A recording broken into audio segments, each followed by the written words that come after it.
And the thing is, I would love to talk about how do you talk about that on air without coming across as a jerk? I don't know. You were going to come at me about that, but I mean, it's just like that's the whole reason why she was just on TV.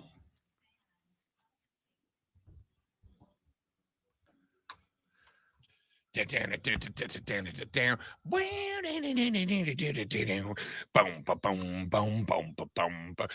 get it, ladies and gentlemen. Welcome in. It is 6 o'clock in the morning on a Tuesday, and the Rob Brown Show is on your radio. It is the Fan Upstate. Howdy, y'all. How's everybody? Y'all doing all right? Everybody good? Everybody living your best life? Everybody having a lovely week so far? I hope you had a stellar start to it. My friends, my family, my colleagues, my coworkers, my countrymen. It is spectacular to be back with you one more time again. Okay, I just saw a thing of the Cowboys, like they posed in slow motion, and it looks like Jerry Jones about to eat a taco. It's very disturbing. I'll send it to you. I mean, I don't know who this appeals to, but it's weird.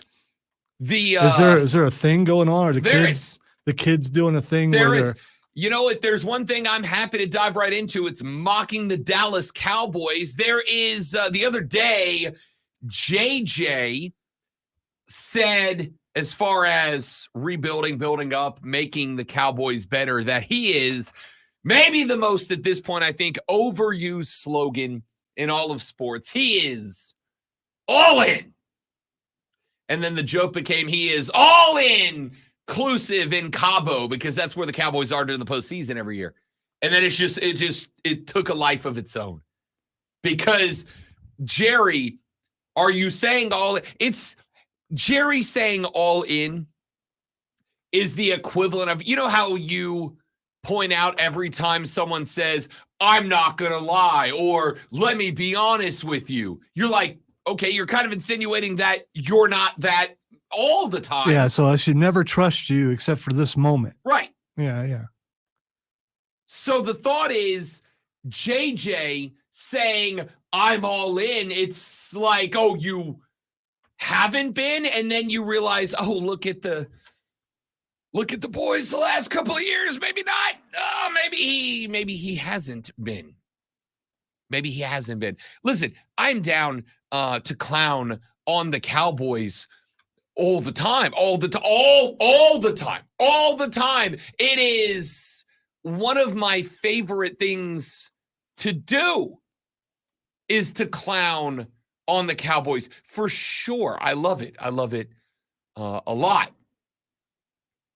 But there's something we have to get to. And we have to get to it right out of the gate. Because it was the first thing that the great one said to me when he walked into the fortress of nerditude this morning. Do you remember, Lonzo? I know it was like 40 minutes ago. Do you remember what the first thing you said walking into the office, the fortress of nerditude was? I cannot quote myself completely, but it was about Brian Burns. It was about Brian Burns, shockingly enough. Yeah, I'm still in shock from the horrible way to run business. It's not good. So, the first thing that Lonzo said when he walked into the office today, the very first thing he said to me was, poor Panthers, you could have had some first-round picks. It's paraphrasing, but like real close. Yeah, let me paraphrase someone from down the hall who said, how about that Dan Morgan? And then they laughed as they walked on down the hall. So, someone who might be on another station who I just happened to see whilst in the restroom. Yes.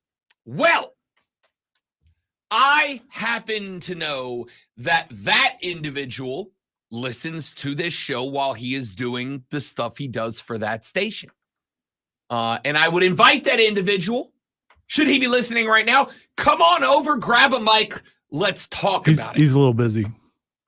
Listen, I know what he's doing over there. It's not more important than being on this show right now. All right? I don't know. So, news guy, if you're listening right now, Come talk to me. That's not who it was. Oh, it wasn't him? No, it was a large individual. Really? Yes. Well, there's only like two I'm also going to equal or larger than me in this building. on the same show. Yeah. And I'm going to go ahead and say this show's more important than that one too. So come on over, big fella. Whoever is in the building that might be listening right now, any of you that want to talk about it, come talk to me right now, because I am going to tell you, ladies and gentlemen, be prepared. You're all wrong about this. You're all wrong about this. You're all going about it the wrong way. It's getting hot in here. So hot. Hot take time. The Panthers did the best they could do. And anybody who is walking around slinging their big verbal elbow drops right now is doing so with the benefit of hindsight. Hindsight being what it is, of course, 2020. I shouldn't move that fast on the stream. It causes things to blur. I noticed that. Yeah. Like the flash over there. Yeah. So, let me be real clear about this. Anybody who rolls up to a mic today, anybody who rolls up on a sports talk show today, hell, anybody you talk to anywhere at any point today that goes, could have had 2 first-rounders. Right, you could have. But let's talk about the context of how we arrived here. You're gonna talk about how you're right, aren't you? I'm always right. You're gonna talk about exactly what the moves that they did yesterday that were really good. Let me make this real clear for you, people. You're gonna hear a lot of people today, probably a large number of them right here on this station today, who are gonna who are gonna say, could have had 2 first-round picks. This just illustrates how dumb this franchise is. Why do you look like John Candy when you're doing that out in front of Wally World? Because I'm the polka king of Greenville. Oh, I thought you were doing the Wally World thing. Sorry, the perk's closed. So let me be real clear here. Anybody today who is trying to hit you with the whole could have had 2 first-round picks, and that illustrates how dumb this franchise is. No, they're not giving you the context of the situation.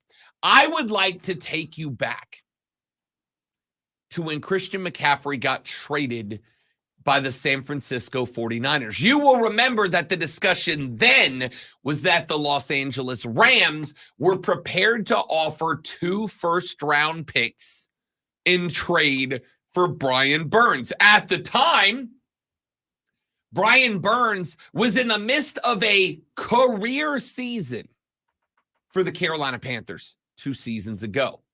The former Florida Stater was on a heater in the NFL, off the edge at that point in his career. Now, let's not worry about Brian Burns. Let's not worry about the LA Rams. Let's worry about where the Carolina Panthers were at that point.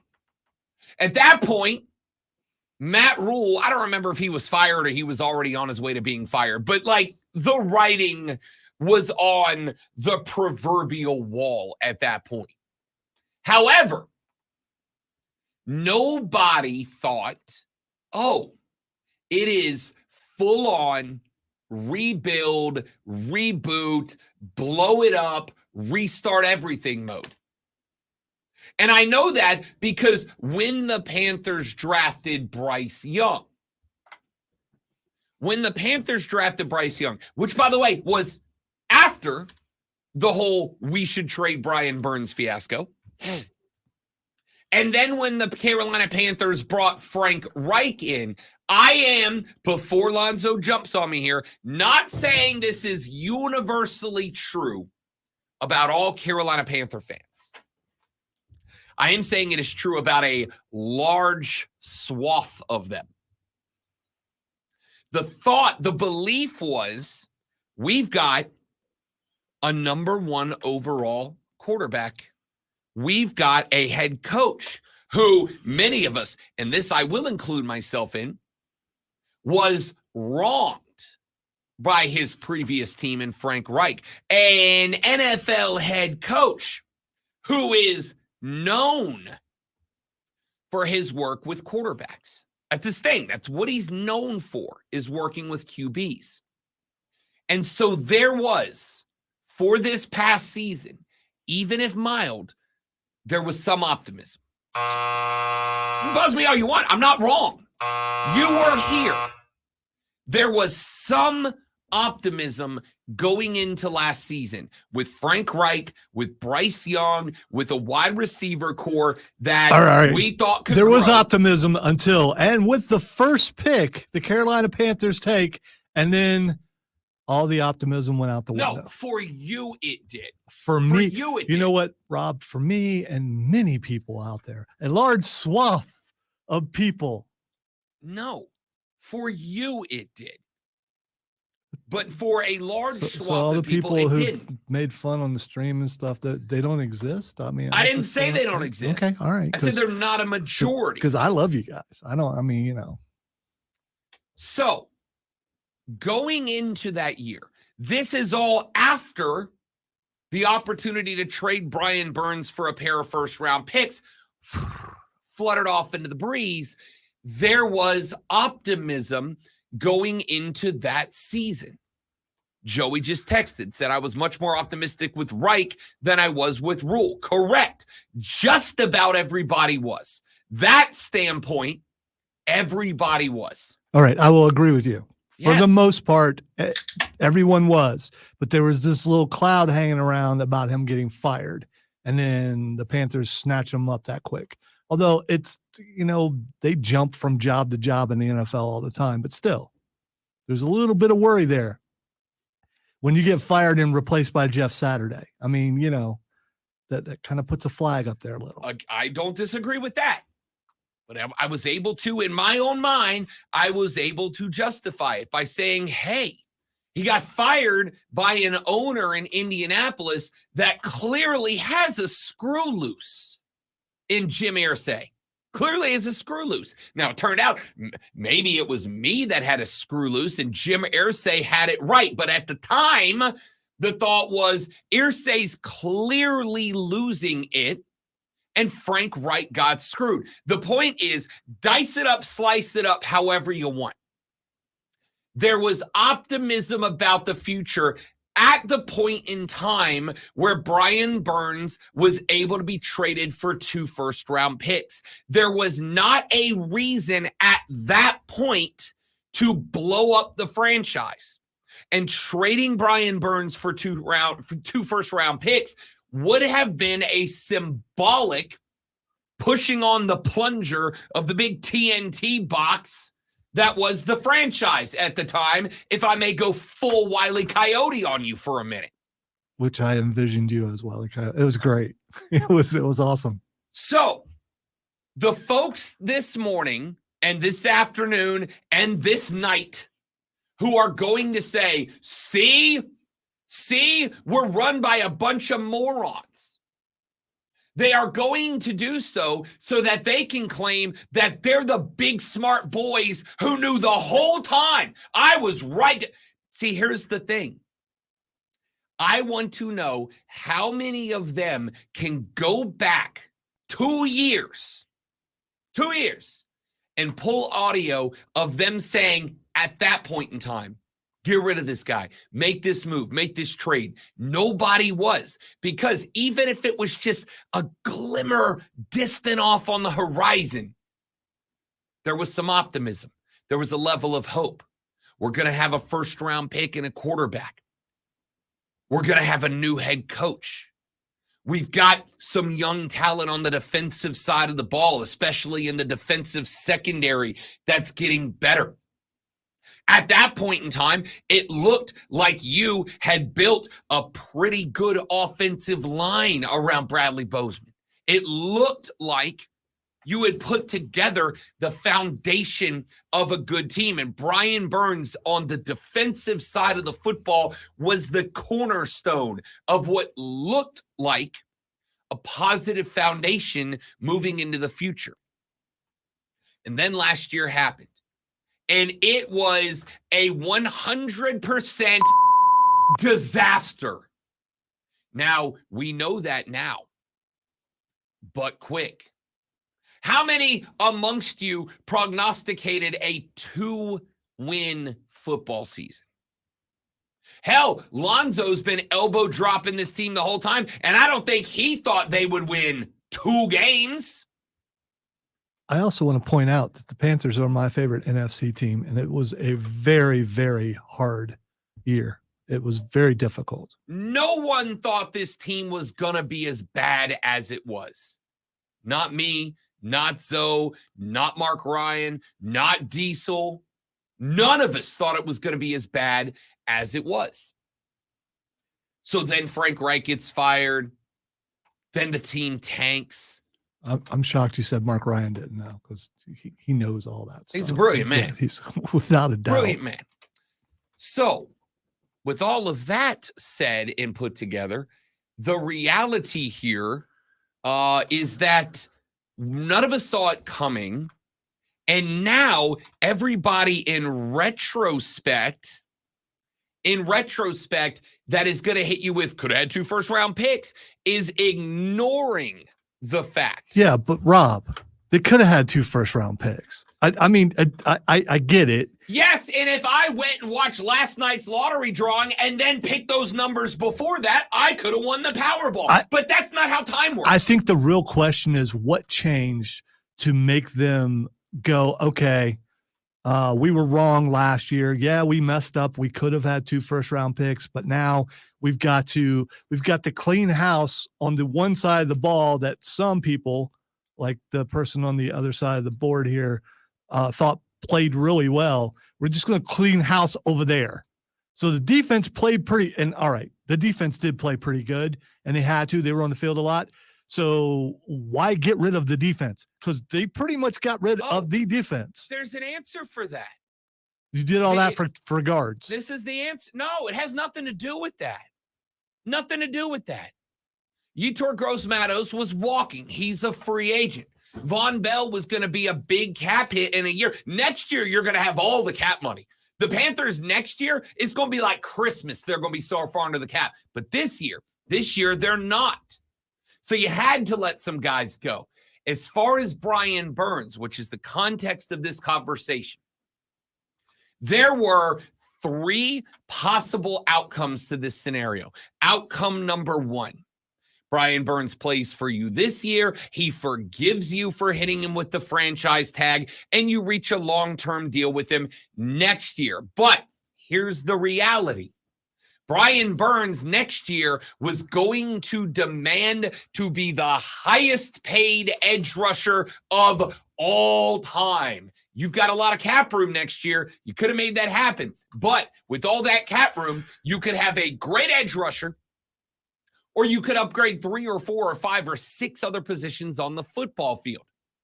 And realistically speaking, do you think Brian Burns, after all that's been going on and the fact that not only did you not give him the $30 million a year that he wanted, but then you tagged him, which meant you were going to pay him 24, which was less than the 27 he wanted the year before that, there was very likely not a chance he was going to re-sign with you next year. Option number 2, he plays under the tag for you this year, and then at the end of the year, when you say, Brian, we'd like to give you your contract now, he says, no. It's not happening. In which case, he walks and you get nothing in return. You get nothing back for him. Or option number 3 is you trade him now and you get something. Is it what you wanted? No. Is it the 2 first-round picks that you could have had 2 years ago? No. But you could have something, and that's what you got. There were 3 possible outcomes, and there was only one of them that resulted in you getting something that helps you in the future. Because here's the reality. All of these things hinge around one realization that I think some Panthers fans are going to have to come to a realization, Lonzo, and that is this. You're going to suck this year. You're going to suck. And You might suck less probably than next year. You're going to suck less than last year, but you're going to suck this year. Okay? I'm hoping 5 wins. Really, I'm hoping 5 wins. You're going to suck this year. Now, I think you're going to be better than last year, but you sucked a lot last year. You're going to suck this year. Although, and you're going to get to it, I'm sure, the fact that they're shoring up the offensive line, so that's going to give your boy some time. 100%. And we'll see if he can actually play or not. You just went and grabbed not 1, but 2 very good interior offensive linemen. You are now constructing your offensive line, if you're a Carolina Panther fan, the way that I said you should have 3 weeks ago, the Drew Brees method. Get 3 damn good interior linemen, a center and 2 guards who can anchor the middle and allow Drew Brees time in a clean pocket with room between him and the front of the pocket to stand in, stand up, and look over. By the way, Kansas City has been using that method for a long time, too. Bingo. Yeah. Bingo. The 2 guard pickups yesterday, magnifique, perfect. That is quite literally the one spot I wanted addressed more than anything else. And they did it. Very happy with that. You're still gonna be a bad team this year. And now that Kirk Cousins is a Falcon, I think Atlanta might be the best team in the division next year. We're going to talk about that later in the show. You're going to be a bad team. So what's more important? Having Brian Burns on this team next year when you are going to suck and getting nothing in return for him at the end of that year, or trading him away now for a 2nd and a 5th. It's not what you wanted, but it's what was on the market for Brian Burns. You've got a 2nd rounder to fill a gap this year for Bryce Young. You got a 5th rounder next year. So hopefully next year you'll be a little better and you can go, okay, we've got an extra 5th round pick. Where can we add some depth and hope we stumble on a guy that's going to round out this roster a little bit? It's not 2 first-round picks. But when the 2 first-round picks offer was on the table 2 years ago, there was none of us had an idea this team was going to suck last year the way that they sucked last year. So you ended up with a glimmer of optimism at that point, justifying keeping Brian Burns around to be a foundational cornerstone of your defense for what you thought was going to be a better franchise moving forward. Turns out we were all wrong. They went, it got worse. So the value of Brian Burns got worse as well. It's a little bomb. Got worse as well. And because the value got worse, you got what you could get. So what makes more sense? Keep him in play on a maybe 5-win football team, and at the end of the year, get nothing in return for him, or send him out now for whatever you can get for him, because who the hell cares if he's here next year or not? You're going to be bad. So get what you can get for him. Utilize that 2nd round pick to maybe get 2 receivers in the 2nd round and hope you stumble on one who is a game changer for BY. Or pick up a center in the 2nd round to replace Bradley Bozeman, who you're going to cut tomorrow. Do something with the 2nd rounder, because Brian Burns wouldn't have helped you next year. I mean, help you if you care about winning 7 games instead of 5 and missing the playoffs, or 6 instead of 4 and missing the playoffs. But he wasn't going to help you be a better football team next year. That's why this move had to get made. Anybody who steps in and grabs a mic today and goes, "You're dumb because you didn't get 2 first rounders," ask them to go pull audio from 2 years ago where they said, "We're going to suck for a while, make that trade," because I promise you they're not going to be able to. The Rob Brown Show is on your radio. It's Tuesday, and I feel great. It's the Fan Upstate.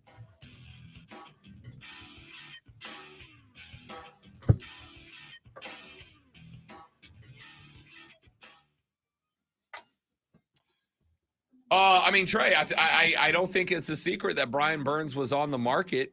You got what you could get.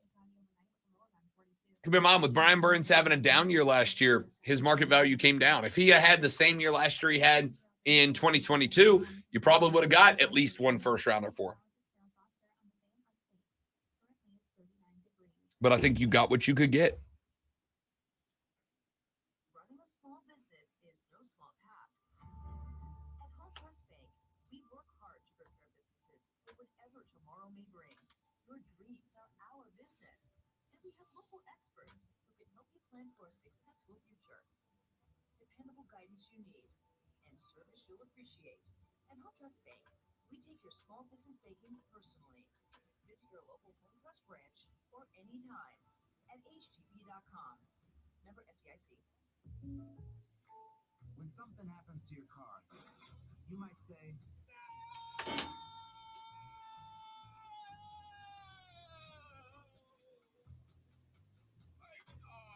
but what you really need to say is something that can actually help.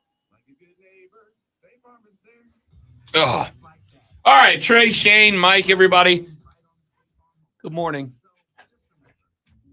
Hey, I'm getting your granola. dude, 45 seconds, dude. All right, it's a little more than that. I'm sorry, but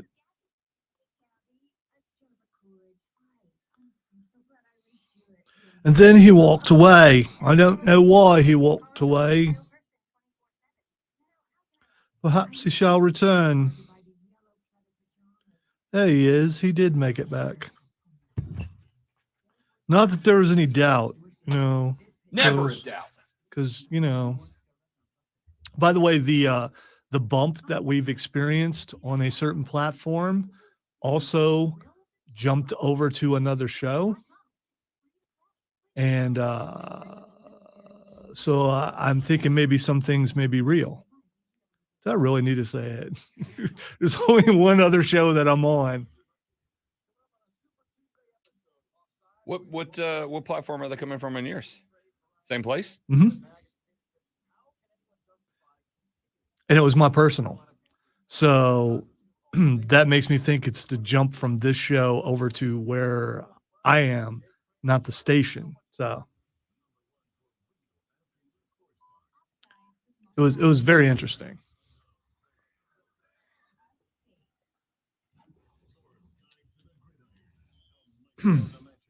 Unless bots migrate, because they could, I suppose.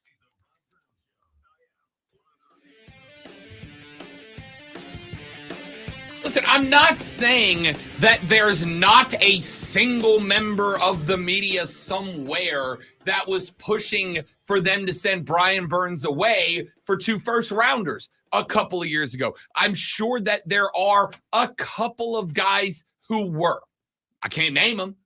I don't know who they were. I don't remember. It was 2 years ago. All I'm saying is you got what you could get for a cat that does nothing for you in the future, unfortunately.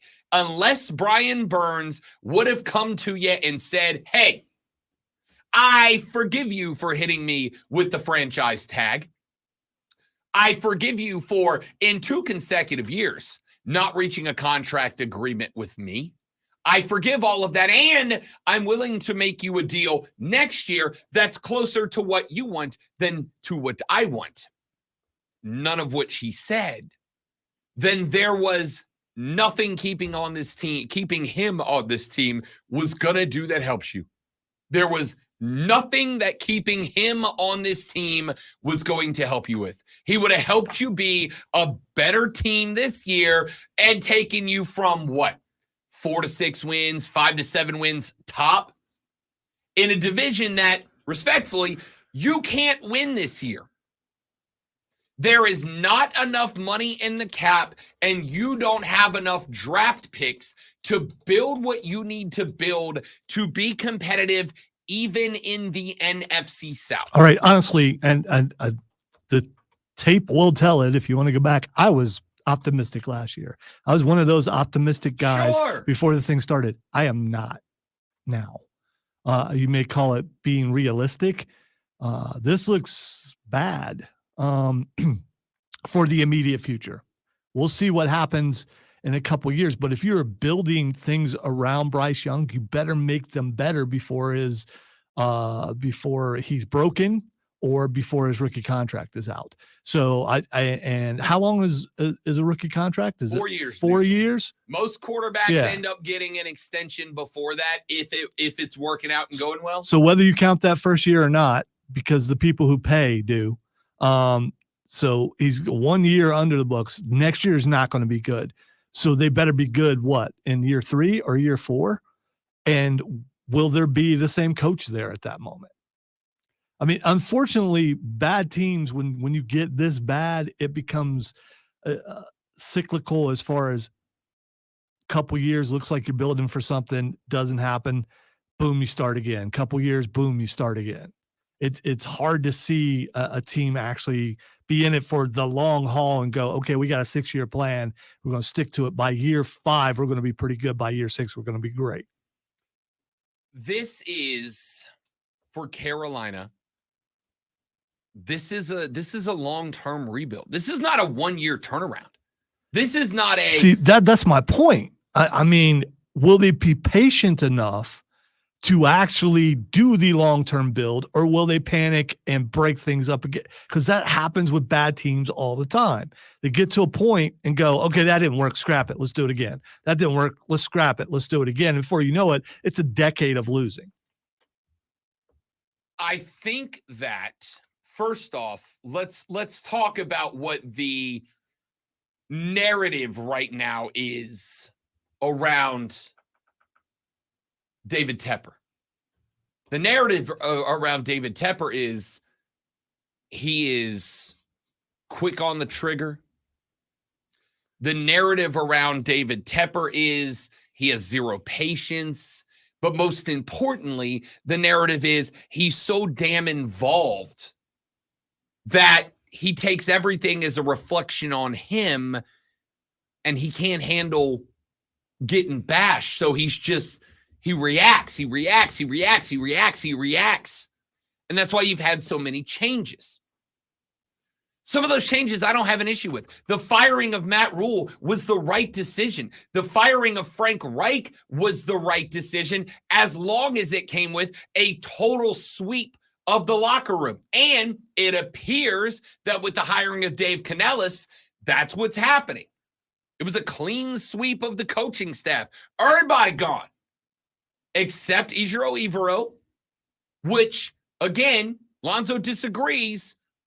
But me and Rashad both think that was the right call to hold on to that guy. Well, we're going to find out, because they've basically gutted the defense with some of the best players that they had, and they're kind of starting over. So we're going to see how his defense works, bringing in players that fit his scheme. For the record, this is one of those spots where I am going to be 100% a giant dork.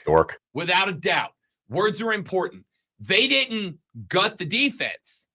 The guys left, with the exception of Brian Burns. But as we pointed out, Brian Burns was not going to be happy in Carolina. He wanted $30 million a year to stay, and they didn't feel that he was worth it. But Yetur Gross-Matos, free agent, he's going to go. Von Bell. Again, did Von Bell make a giant difference for this team last year to justify the big-ass cap hit he had? No, he did not. This was not an active decision of let's get rid of all these players. All right, Rob. It was just a bad contract setup. If you look at a coach and you really love them, you're probably willing to stay through some bad times. And the fact that all these guys are jumping ship, a very much sinking boat. I think it's a bad reflection on the coach. The fact that all those guys are leaving. I'm more upset that Frankie Louvu is leaving, because when healthy, that was my favorite guy on defense. Not mad about that. I agree with you. I disagree on they obviously don't like the coach. I think you don't like the coach, and you're trying to project that onto them. But no, the reality is I want the coach to do well. They all left. That doesn't mean you like him. Do you like Ejiro Evero? Yes or no? I have a very small sample size. I was unhappy with last year. Do you like him, yes or no?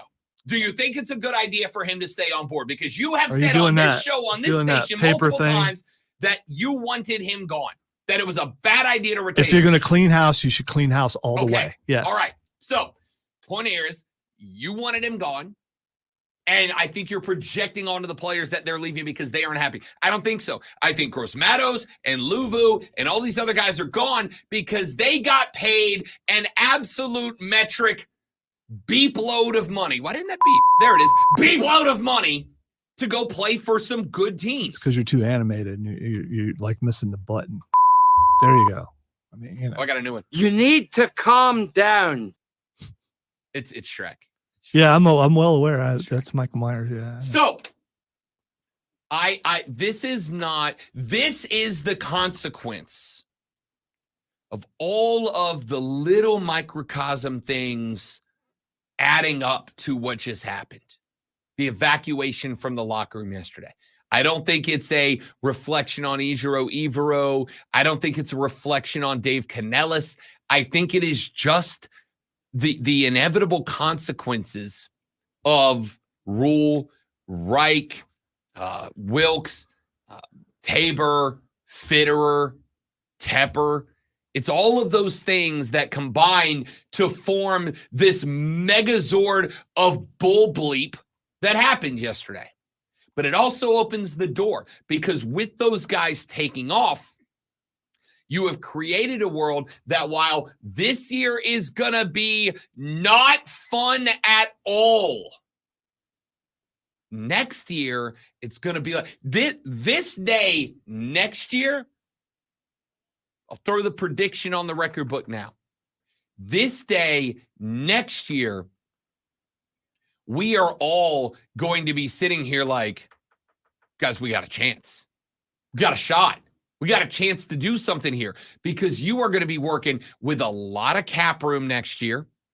You're going to have a lot of opportunities next year, and you're going to have the money to spend next year. And you're going to have a full complement of draft picks back next year. You are going to have the opportunity to make moves next year. You didn't this year. And it cost you by watching Luvu and Bell and Burns and Gross Matos and all these dudes take off. This was the reckoning year. This was always a rebuilding year. This was a reboot year for this franchise. And I've been telling you, I can't say we, Lonzo and I have been telling you for months now, this year's going to hurt. And this year is going to hurt because there is, I think, optimism about the Dave Canellis hiring. There is optimism, at least amongst a large group of us, about the retention of Ejiro Evero as the DC. There's a lot of optimism that maybe, for the first time, you've got a head coach and a general manager who are on the same page. Your GM isn't a bootlicker for your owner and a snitch.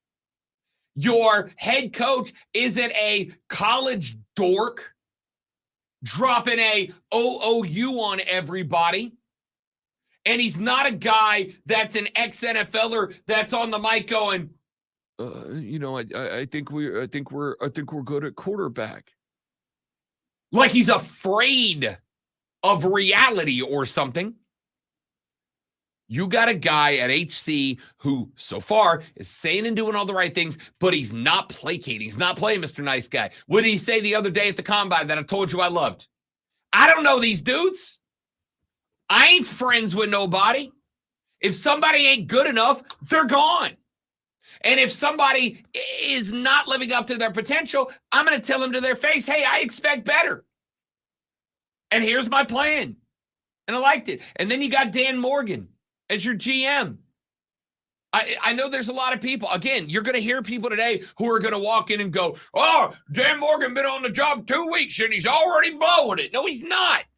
He is cleaning up the mess that Scott Fitterer left in his wake. I made a TikTok video yesterday. It's going to go up on YouTube and TikTok and Instagram and all that later on today. And which I called the Brian Burns trade the last strike of Scott Fitterer. It's the last insult from Scott Fitterer. So you got to take it on the chin. You got to move on from it. It is what it is. But that guy's gone now. This was hopefully the last insult from him. And I think you got to look this one in the face and you got to go, this is the result of, and therefore should be attributed to Scott Fitter, not Dan Morgan. So I got a head coach and I got a Dan Morgan who on day number 1 grabbed a mic and passive aggressively, hell, maybe just regularly aggressively, said, this locker room ain't good enough. I want dogs. I want guys. I want dudes in there. And to me, put everybody in that locker room on notice. Get good or get gone, son. It feels like I made the whole stupid analogy a week ago about, you know, when warships go into battle, they got to all be in line. They would form these battle lines where it was stern to aft, and they would sail down. Why? So that it would just be a constant broadside barrage onto their target. And when you got to the end of the line, the first ship had circled back around. You just keep it going, keep it going. Whereas in years gone by, you had the GM's ship over here and the head coaches over here and the owners over there, and they were all spread about. So you couldn't get a broadside volley in. Now it feels to me like I got a GM ship and a head coach ship and an owner's flagship in the back, and they're all in the same direction for the first time in the 4 years I've been here. It feels to me like they're all pointed in the same direction. But there's still that lingering damage from the last guy. And that's got to be fixed before we can start the next assault. And this year, unfortunately, is a repair year. This year, you got to go down below deck and you got to start repairing the holes in the hull from the last battle because the last captain was an idiot. That's where we are. This is fixing and repairing the damage from the last guys before the current guys can get back in the battle. Yes, I am a nerd. Thank you very much. All right, I want your thoughts. The renewal by Anderson of the Carolinas fan phone is open for you at 844-326-3663. 844-326-3663. Taking your reactions to the Brian Burns trade, to Frankie Louvu and Yetur Gross-Matos signing with new teams, to the addition to the 2 guards. We're going to talk about that coming up later on in the show, and to free agency news from all over the league yesterday. Your input is welcome now, 844-326-3663, or text us at 71307 on the text line, 71307. Start your checks with FAN FAM. We'll read them on the air. We're back after this with your thoughts on the Rob Brown Show in the Fan Upstate.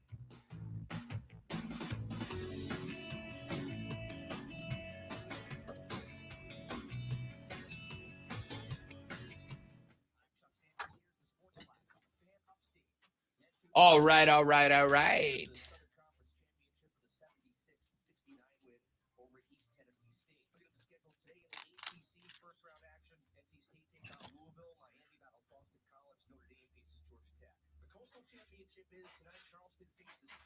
The chair doesn't roll on carpet. I hate it. So, how's everybody's morning? Y'all doing good? I hope so.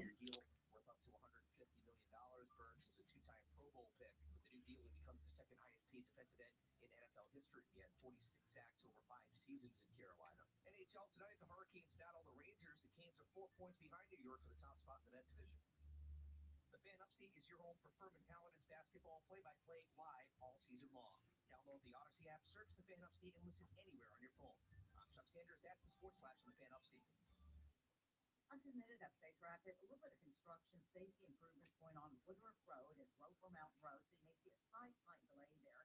Also crash on Lawrence Road at Underwood Avenue, at least 2 lanes are blocked there. So it's right along I-85. I don't see any issues there between Highway 101 and Whitehorse Road.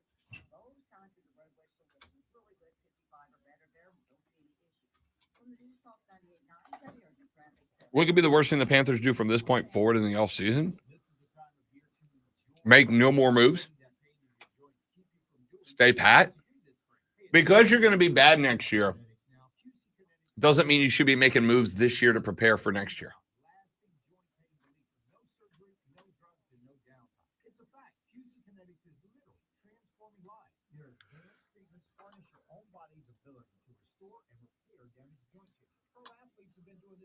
decades, but now this life-changing treatment is available for you. So you can walk and run and climb stairs and play golf and move again. Pain-free. No pills, no risky surgery. This is an all-natural solution. QC Kinetics has tens of thousands of satisfied patients who have reclaimed their mobility. Take action now and live your best life this spring and summer. It's a great use of your tax refund check, by the way. Call QC Kinetics for a free consultation. They're at 864-448-3772. That's 864-448-3772 in Greenville and Nashville. 864-448-3772. I'm getting vaccinated with Prevnar 20, a Pfizer vaccine. Oh, I think I retire from golf. Yeah, That moment. I did that. Now I have nothing but golf on my feed. So I mean, you know.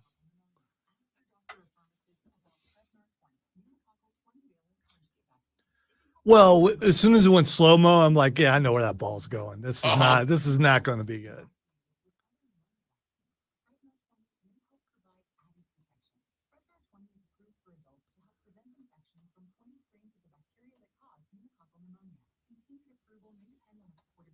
Don't get Prevnar 20 if you've had a severe allergic reaction to the vaccine or its ingredients. Adults with weakened immune systems may have a lower response to the vaccine. Side effects include I do love all the cowboy stuff that's showing up on my feed, like looking out the window while it's raining. And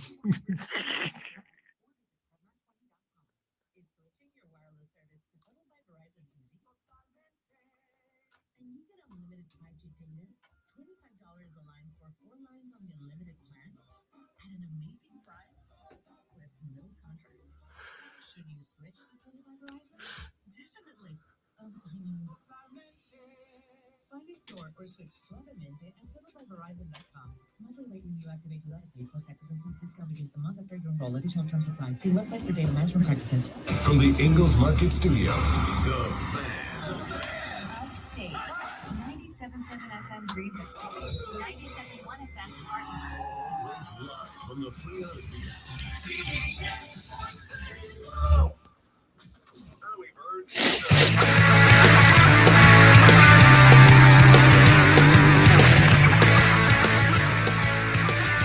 Joey texted the show, said the second round pick is we got the second round pick we got is the 7th pick of the round. So 2 top 10 round 2 picks when we had literally nothing before. Not bad. Joey, appreciate the text.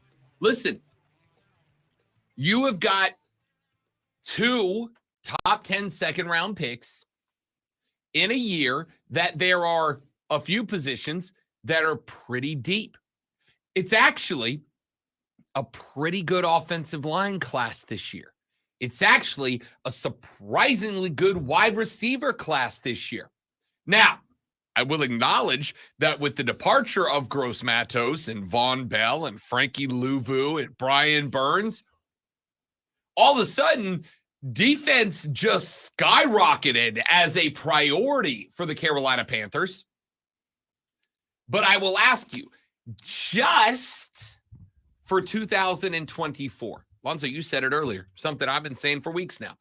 Just for the 2024 season, what's the biggest priority you have if you're the Carolina Panthers? It was receiver. Now with all the defensive people leaving, I don't know. I do. It's whatever it is that you need to help Bryce Young. That's it. That is it. I don't care if my defense is 39th out of 32 teams in the league next year. I don't care if there is a backup defense better than my starting defense next year. Do I want that to be the case? No, obviously not. But I don't care if we are the worst defense. I would say if that's the case, then you were wrong about the coach. So. Your future is wrapped up in Bryce Young. Your future's wrapped up in Bryce Young. So this year, I am doing whatever I need to do to give that guy the tools that he needs to do 2 things. Number 1, complete some damn passes. And number 2, not get broken in half. Now, you've already started that project with a couple of guards that you picked up yesterday. And we will go in depth about those guys coming up in the next hour of the show. But you picked up 2 guards both of whom had a 93% or better pass block win rate last year. One in Miami, one in Seattle. That's real good. It's good that you picked up a guy who had a 93+% pass block win rate in front of Tua Tagovailoa, who is a strikingly similar quarterback, also from the University of Alabama, to Bryce Young. You picked up a guy from Seattle who had a 97% pass block win rate in front of Geno Smith. Geno Smith. That's pretty good. So now all of a sudden, I got an anchor at left guard. I got an anchor at right guard. The good news is you have just taken guard off of your list of draft priorities. Now, you added a couple of defensive spots for sure. But I need a one wide receiver. There's still one move that I would like to see the Panthers go all in on. I don't know if they have the resources of the capital to do it. T. Higgins demanded a trade yesterday. Yeah, I figured that's what you were going to say. Yep. But will T. Higgins, I don't know if he requested a trade. Is he going to be able to say no if they try to send him to a bad team? I don't know, because I genuinely, I read about it yesterday. I don't know exactly what it is that led to T. Higgins deciding, I want out now, like officially for show. I don't know if it was the tag. I don't know if there was something going on, because it's very interesting. We didn't really hear a demand until after the tag, and now he's demanding a trade. But hey, if a guy demands a trade, depending on the interest in him, sometimes the price that a trade might, the price of a trade might come down a little bit. So, yes, I would love to see Carolina get involved in a discussion about T. Higgins to come be the number one. Do I think T. Higgins is the best available potential number one wide receiver? Not necessarily. But I don't know that you have the resources to strike out for anybody better this year. And on top of that, the only guys in the draft that I'd say I'd rather roll the dice on that guy than have T. Higgins in Carolina are all guys that are going to be off the board by 15 or 16. So unless, and this is a possibility, unless Carolina is going to package their two second round picks to get into the middle of the first round, and they find a team willing to make that move, spoiler alert, there's not going to be. You'll have to have more than that. But if they decide to be super aggressive, then maybe they get a Keon Coleman or a Roma Dunze or somebody if somebody slides.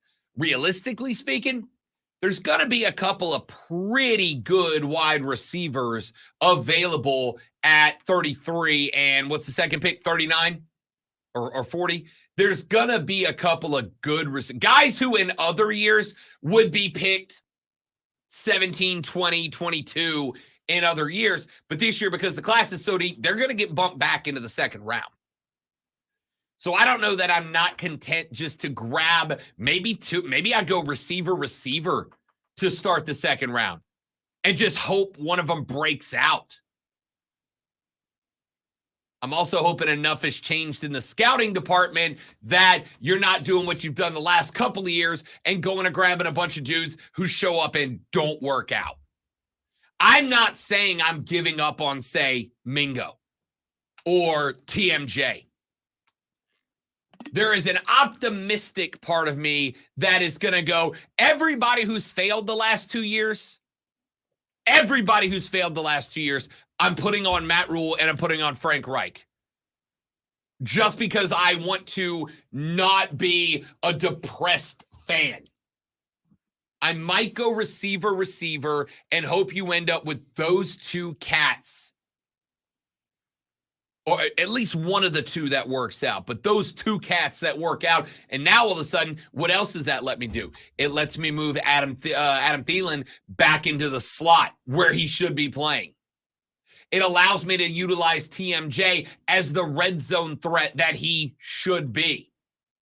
It allows me to have a 1-2 without having to ask at least 2, maybe 3 different guys to all play out of position to cover up the one spot I don't have that guy which is wide receiver 1, the X slot. Now I got an X guy, which lets me move Thielen from the X spot back out to the Z slot where he's supposed to be, in the slot. TMJ to move from the Y into the outside Z, or excuse me, out to the outside X in the red zone. It opens up all this receiver core that's been built over the years to play their natural positions instead of being obligated to play out of position to cover up the most glaring need on the team. And do you think that's going to help Bryce Young? Yes. Yes, it will. You can take that from a guy who has a master's degree in knowing ball. It's what we do. Busy day yesterday in free agency, wasn't it, Lonzo?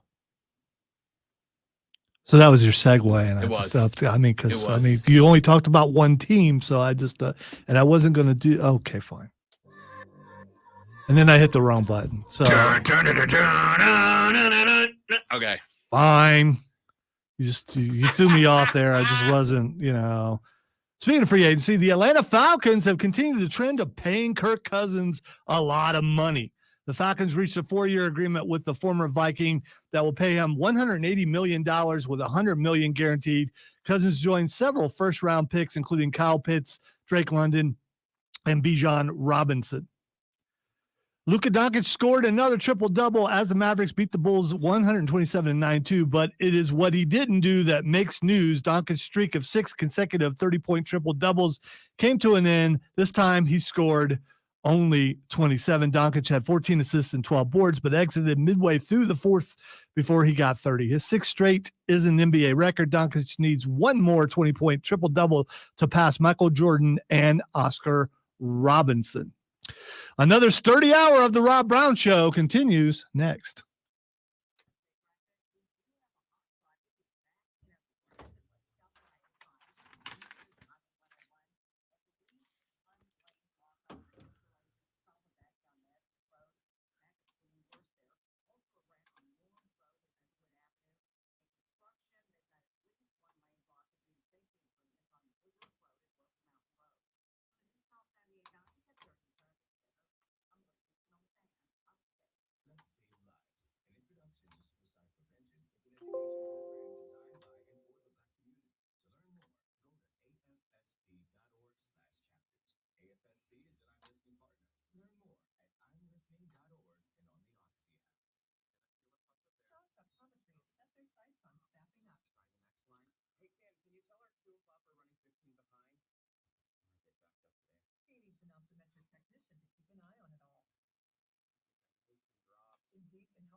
You just spoiled me, Zach, because I hadn't gotten to that point. I was like right on that match, but because I can't stay up that late. But thanks.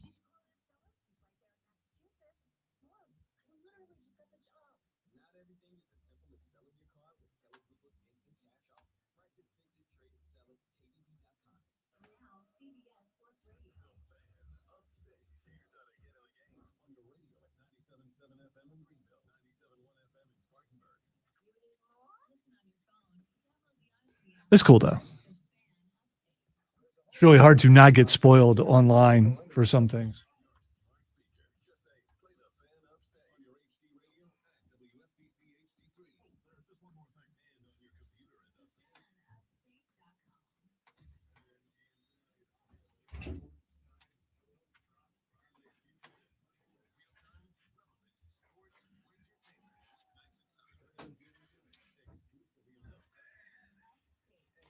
I was, who I am very happy for Sami Zayn. You know who I'm really bummed for?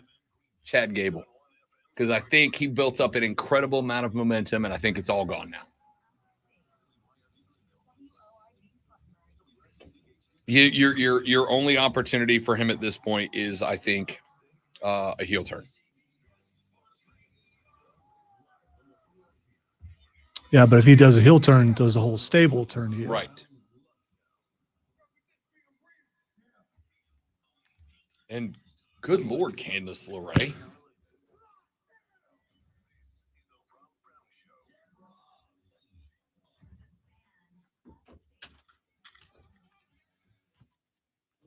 Here we go, ladies and gentlemen. Hour numero dos of the Rob Brown radio program starts right now. It is the Fan Upstate. Rob and the Great One, Lonzo, with you here on a lovely upstate. Well, it's going to be a lovely upstate Tuesday morning. I assume we've got a lot going on, a lot that we're talking about on the broadcast today. If you'd like to be a part of it, the renewal by Anderson of the Carolinas fan phone is available for you at 844-326-3663. You can shoot us a text on the text line at 71307, 71307. You can tweet X post me at the Rob Brown Show. You can tweet X post the Great One at Lonzo on Word. You can tweet X post everybody at the station by hitting us up at the Fan Upstate. All the different ways for you to get in touch with us this morning. It is just after 7 o'clock in the morning. And because it is just after 7 o'clock in the morning, that means that y'all, at least those of y'all that have to go to those regular 8 to 5ers, you're less than an hour away from clocking in, from answering those emails, from getting those passive aggressive messages from the boss that you didn't work hard enough yesterday. So we need you to pick up the slack today. And that is going to be very frustrating, I know. And what's your escape from frustration when you're at the office? Well, it's taking that first heater break. It's going outside to throw down a cigarette. It's walking over to the water cooler to pretend like you care about hydration. We all know you're just going down there to talk about sports with your coworkers. And if you're going to do that, you're going to need this.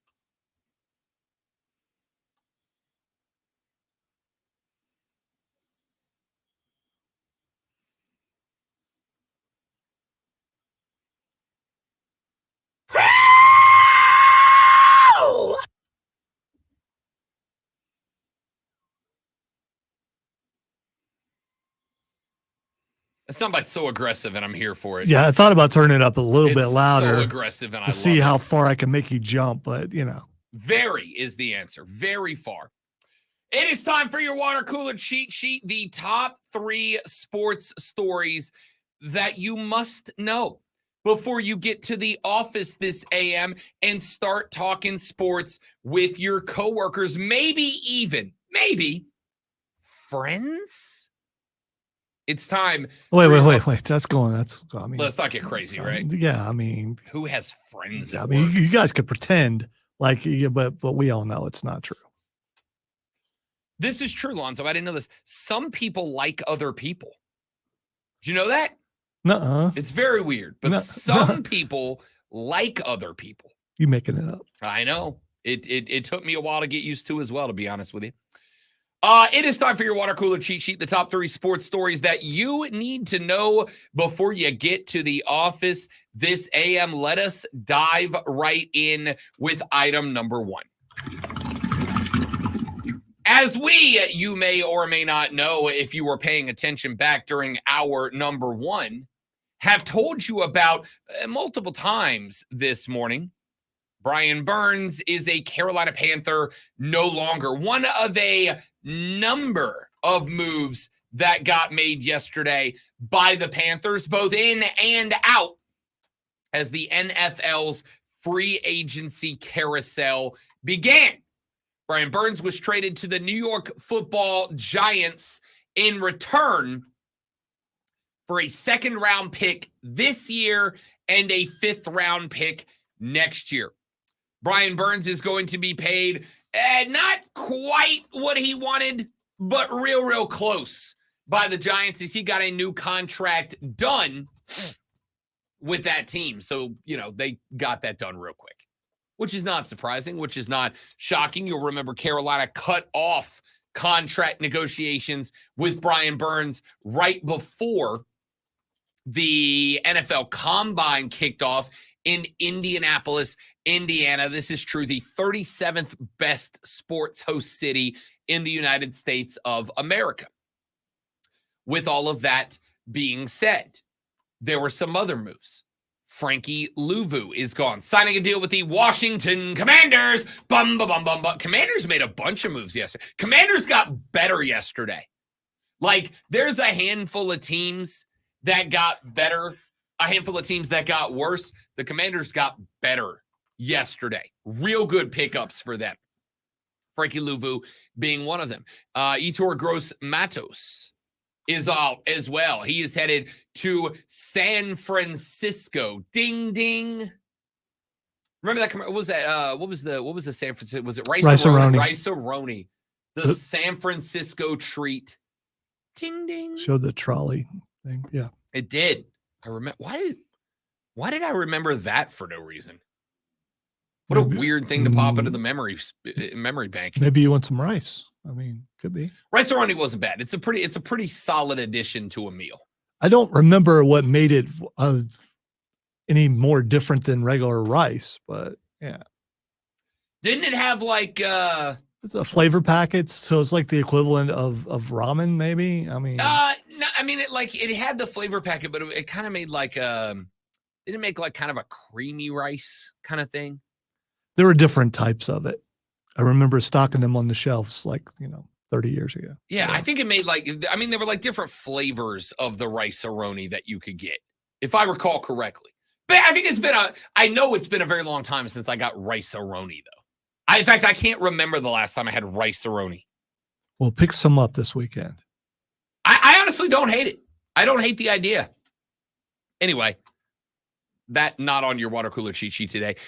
Everything else is. Panthers also brought in a couple of players. Guard Damian Lewis, a former member of the Seattle Seahawks, signed a 4-year, $53 million deal with the Panthers that includes 26.2 of it guaranteed. Lewis was the second guard the Panthers picked up yesterday, as the team also finalized a 5-year, $100 million deal with $63 million guaranteed with former Miami Dolphins guard Robert Hunt, according to ESPN. Damian Lewis turns 27 on March 21st, ranked 41st amongst all guards in pass block win rate last season while starting all but one game for the Seahawks. Over his 4 NFL seasons, Lewis is 32nd amongst all guards in pass block win rate. But that does include a switch from right guard to left guard 2 seasons ago, where his numbers came down just a little bit, but that is a swap of position. And while it shouldn't be that hard, it's just mirror image. Playing the left guard for a right-handed quarterback, that's usually where defenses are putting their better interior pass rusher. You're going to face more talent against a right defensive tackle while playing left guard than you are against the left tackle playing right guard, assuming you're playing in front of a right-handed quarterback, as he has the last couple of seasons. So I know, you got to know ball for that. So far, Lewis has started 61 out of a possible 67 regular season games over his career, including 16 last year. He did miss week 6 with an ankle injury. So that is, there's the pickup. Robert Hunt out of Miami, a guy with a 94% pass block win rate. He's kind of right there in that same class as Damian Lewis is. So now the Carolina Panthers building from the inside out. And that is exactly what I wanted to see. I said last week, as much as some of you guys are going to bag on it, I think that this team needs to have a focus on the interior offensive line to build around.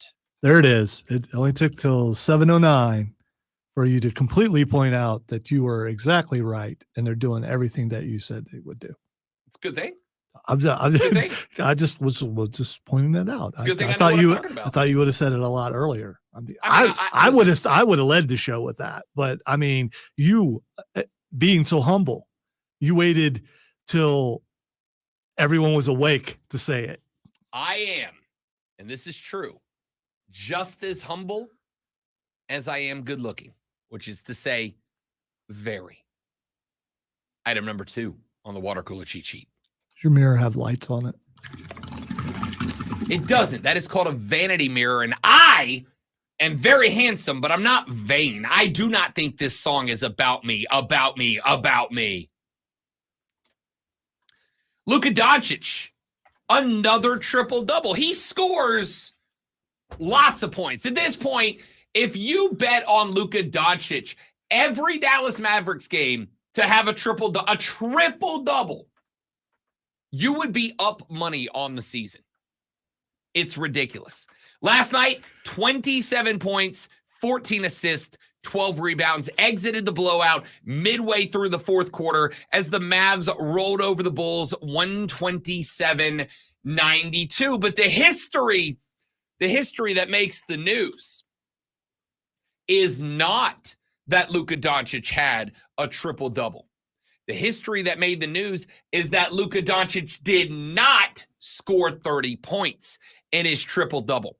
That means that his 30-point triple-double streak ends at 6, which is only an NBA record, which is only the longest consecutive 30-point triple-double streak in the history of the National Football League, a league that did include, and this is true, I checked the record books, Kobe and LeBron and Mike and Oscar Robertson and all these other players. Come on, Coach. Leave him in just long enough. I mean, you got to know that. Let him score 3 more points. While I will say that one of the things that Hayden S. Mario and I have agreed on is that Mark Cuban's got to get rid of Jason Kidd this offseason. I love Jason Kidd. He's one of my favorite players of all time. He just ain't it. I just don't think he understands how he needs to utilize the Mavs specifically on defense. Still owns the. He didn't sell him, did he? I thought he did. I mean, I could be wrong. I think he did. You know, I think they announced the sale, but I don't think they actually have gone through with it yet. I could be wrong. I don't know. Doesn't matter. Well, I mean, you know, I saw it on the internet, so it might or might not be true.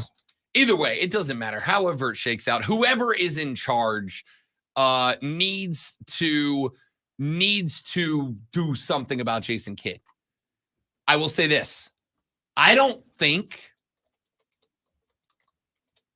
Luka cares about numbers.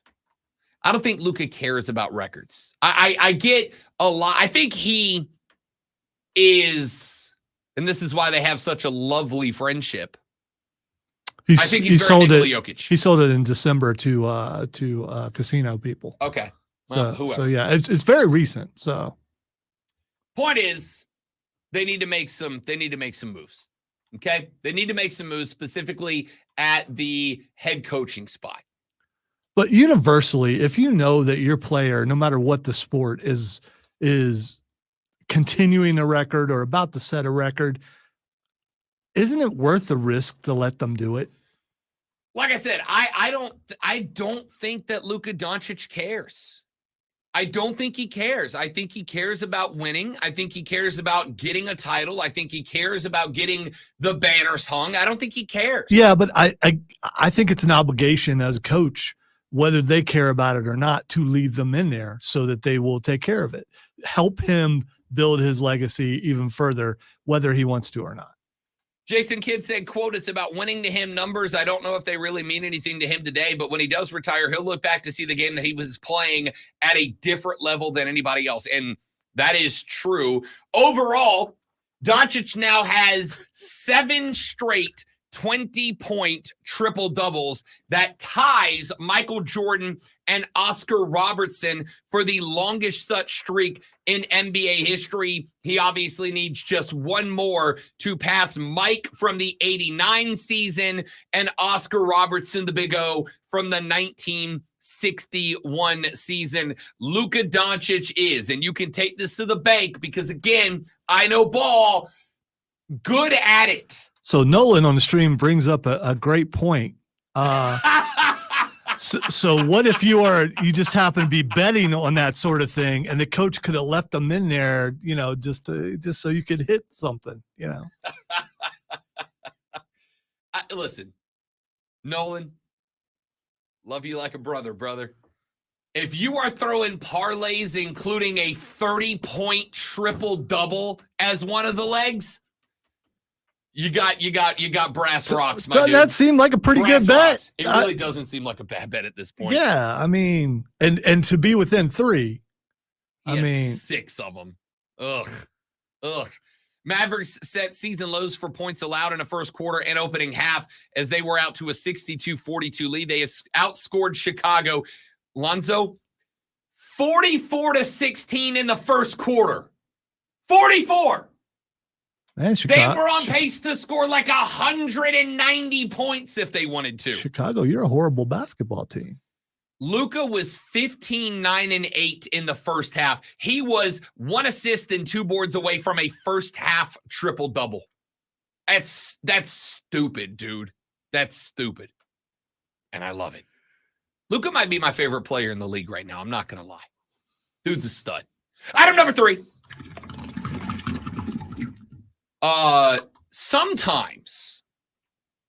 Sometimes you're not on the lookout for Mr. Right.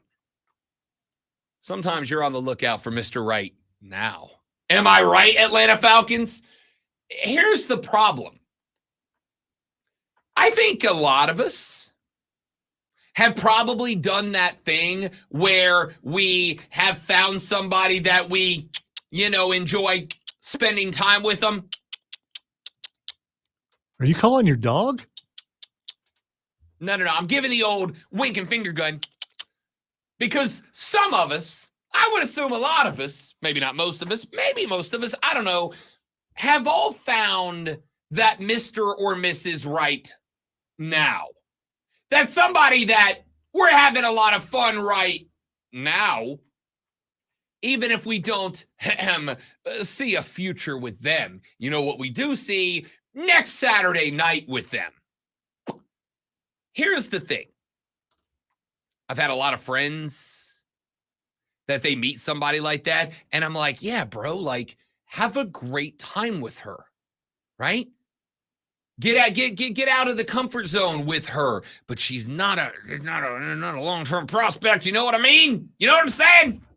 And sometimes those people spend just a little, they invest just a little too much with that person. Like, theoretically, making this up, Lonzo, moving their entire lives to Jacksonville to be with her. Just a thing I'm throwing out there. Seems oddly specific, but you are very imaginative. Coming to it, I'm just making this up in my head. I'm like a great author. So sometimes you make dumbass decisions like that. It happens to all of us. Atlanta. Bringing Kirk Cousins in to be Mr. Right now is a decision that I told you back in the distant yesterday, literally yesterday, is a fine move. It's a fine move. You can compete for the day. In fact, I would go so far as to say there's a lot of time between now and week 1. But right now, today, I am comfortable to say I think the Atlanta Falcons are the favorite to win the NFC South next year with Kirk Cousins at the helm. Kirk Cousins, before his Achilles exploded last season, was actually one of the better quarterbacks in the NFL. Last year was on target to have one of the best, no, scratch that, the best year of his career thus far before his leg popped. It's not a bad pickup, and it's not a bad pickup for next year to compete in the NFC South. That's not the issue with this. The issue with this, great one, is they gave him a $180 million 4-year deal in Atlanta. What? 4 years? 4 years. That guy's going to be 40 when this expires. Here's the thing. I used to make fun of Kirk Cousins, but the quarterback thing won me over. But at the same time, my dude, all he does is get paid, Rob. That's all he does is get paid. Bro, and then he buys his clothes at Kohl's, so you know that retirement stash is good. Saving up that cold cash. Deck and I talked about this on Saturday's show. Bet for the Cycle, which airs from noon to 4 on the BetQL Network, your favorite sports talk gambling show if you are my mom. And Decker said the same thing. He said, look, has there ever been a pop culture turnaround like Kirk Cousins? He went from one of the most mocked and made fun of guys in the NFL to a dude that just about everybody loves because of his time on the Netflix quarterback documentary. I like Kirk Cousins. I like him as a dude. I like him as a quarterback. I don't have an issue with that. What I'm saying is a 4-year deal at 36 years old, Atlanta. I thought 2 years would be fine. 2 years gives you an opportunity to compete for the division this year. Hell, probably compete for the division next year. Honestly, probably be the front. No, I'm going to say definitely be the front runner for the division the next 2 years. 2 years, you're the front runner. Just maybe for this division. Just maybe he had other suitors, and maybe this was the only way they could get him. Maybe Minnesota wanted to keep him. Maybe Chicago wanted him. Maybe some other teams wanted him, and so this was. Maybe they just outbid those other teams for him. Like solid take. But at the same time, even if that is the case, you still went too hard in the paint.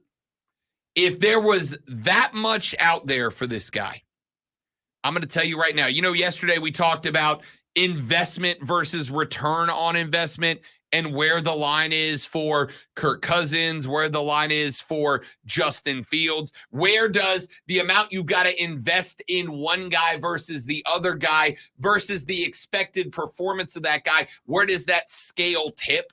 Where does that counterbalance fall into line?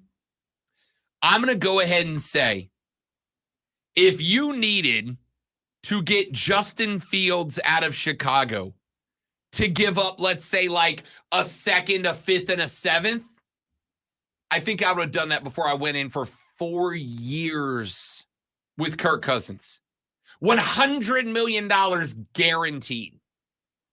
Which means if you're Atlanta, you can go get your QB of the future next year should you find yourself in a position to do so. But you're either going to have the most expensive backup quarterback in NFL history in Kirk Cousins. Well, that's not true, Russell Wilson, but the most expensive backup quarterback in history in Kirk Cousins, or you're just ride or die with Kirk Cousins till he's 40. And this is true. As much as we all like him, he ain't Tom Brady. I don't get it, man. I don't get it. Texter said, I love Kirk Cousins, but not enough to pay him more than Josh Allen or Aaron Rodgers. I'm a Vikings fan. Vikings offered nowhere near that Atlanta contract. The Falcons overpaid and were bidding against themselves. I agree entirely, dude. I agree entirely. $180 million for Kirk Cousins. Wouldn't you like to be inside the negotiation rooms whenever he negotiates every contract that, I mean. The man's a genius. Yeah. Or his agent is. If I'm an NFL player, I'm on the phone with Kirk Cousins' agent today. Hey, bro, I want to be your client. What do you get paid? 5%? I'll give you 7 because I'm clearly going to get taken care of. My goodness. Atlanta went from a team that and this is true, despise, right? Do not like a Falcon at all. And I spent the last 2 months going to Atlanta. You've done a real good job at building a roster. Honestly, they might have the best roster in the NFC South, and they got held back by Desmond Ridder. You go find your guy at QB. You go get your guy at QB. You're going to win the division. I spent 2 months talking up the ATL Dirty Birds, and then they give Kirk Cousins $180 million to play there until he's 40? Atlanta, what are you doing, baby? Back after this on the Rob Brown Show in the Fan Upstate.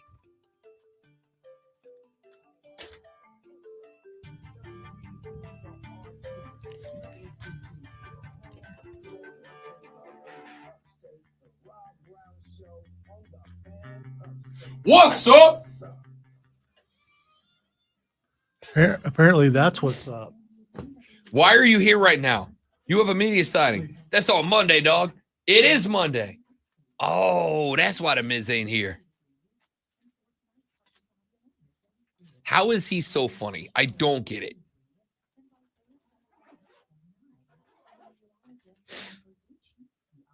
Because even though he can break other people, he never breaks himself, and his facial expressions add so much to his comedy. All right, guys, I'm going to grab a drink out of the fridge. Pardon us. Be right back.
right, dudes and dudettes, thanks for hanging in there.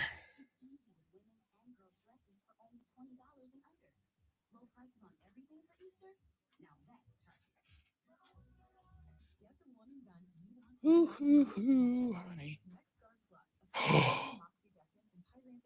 Miro and CJ Perry have split up. Oh, no. Sorry, I couldn't help it.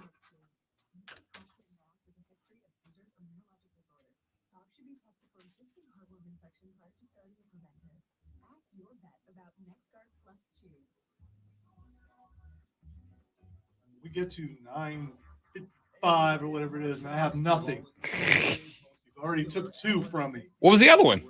Maxine. Dupree. Every week here in the Hot Sauce Studios, where we'll be talking about basketball, football, MMA, entertainment, and unique viewpoints from a group of sports experts having a few brews. That's right. Listen up on the Odyssey app or wherever you get your podcast. Sponsored by Progressive Insurance. Progressive Commercial Insurance flexes to fit your business's needs. From quick repairs to adjustable coverages and even payment options, Progressive Commercial makes it easy to get what you need.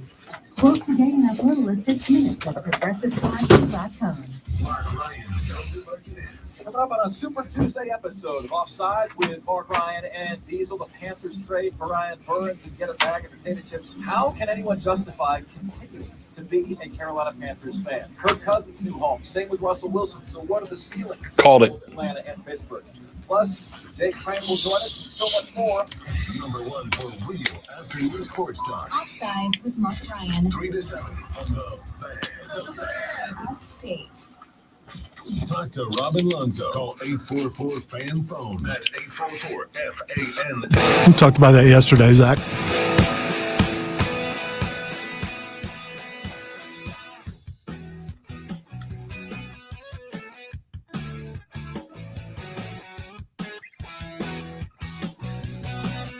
The Rob Brown Show on your radio. It is the Fan Upstate Carolina. Let me save you a lot of stress, a lot of heartbreak. I'm not going to harp on this. I'm not going to spend a lot of time on it, but I do want to address it. Pay Derek Brown and pay him right now, like this morning. Like you should be sitting in a room with his agent this very second. Do not hesitate. Do not sit back and wait, because the price of Derek Brown is only going to go up, and it's going to consistently go up until you pay this man. Listen, this is a guy who can be a franchise foundation, a cornerstone for a very long time. He is one of, if not the best nose tackles in the National Football League. He is the guy that you build around. And if he is willing to sign a multi-year contract to stay in Carolina, despite the fact that we all know you're gonna suck next year, then sign Derek Brown now. Do not hesitate. Do not wait, because I promise you, there are other teams in the NFL that are going to be putting bugs in his agent's ear about how many zeros they're willing to throw on a paycheck for this young man, and he's worth it. Pay this guy, all right? You got a lot of guys in the back end of that defense, guys like J.C. Horn that you're going to be kind of up in the air about health issues. But you've lost Gross Matos. You've lost Luvu. You've lost Burns. The heart of that defense now has to be rebuilt. Build it around Derek Brown while you have the chance, because that chance is not going to be available for long. Chris is on the phone line to talk a little Panther football. Chris, what's up, big dog? Oh, nothing. Just a good morning. How are you and Lonzo today? Good, bud. Good. Oh, so I feel a little bit like the Nick Saban sound drop with the Panthers right now. Like, what are we doing? Like, we let Brian Burns go for a ham sandwich. We released Dante Jackson. We released Von Bell. Jeremy Chin is on free agency. Derek Brown needs a huge contract. Gross Matos is gone. J.C. Horn is made of glass. And what have we done?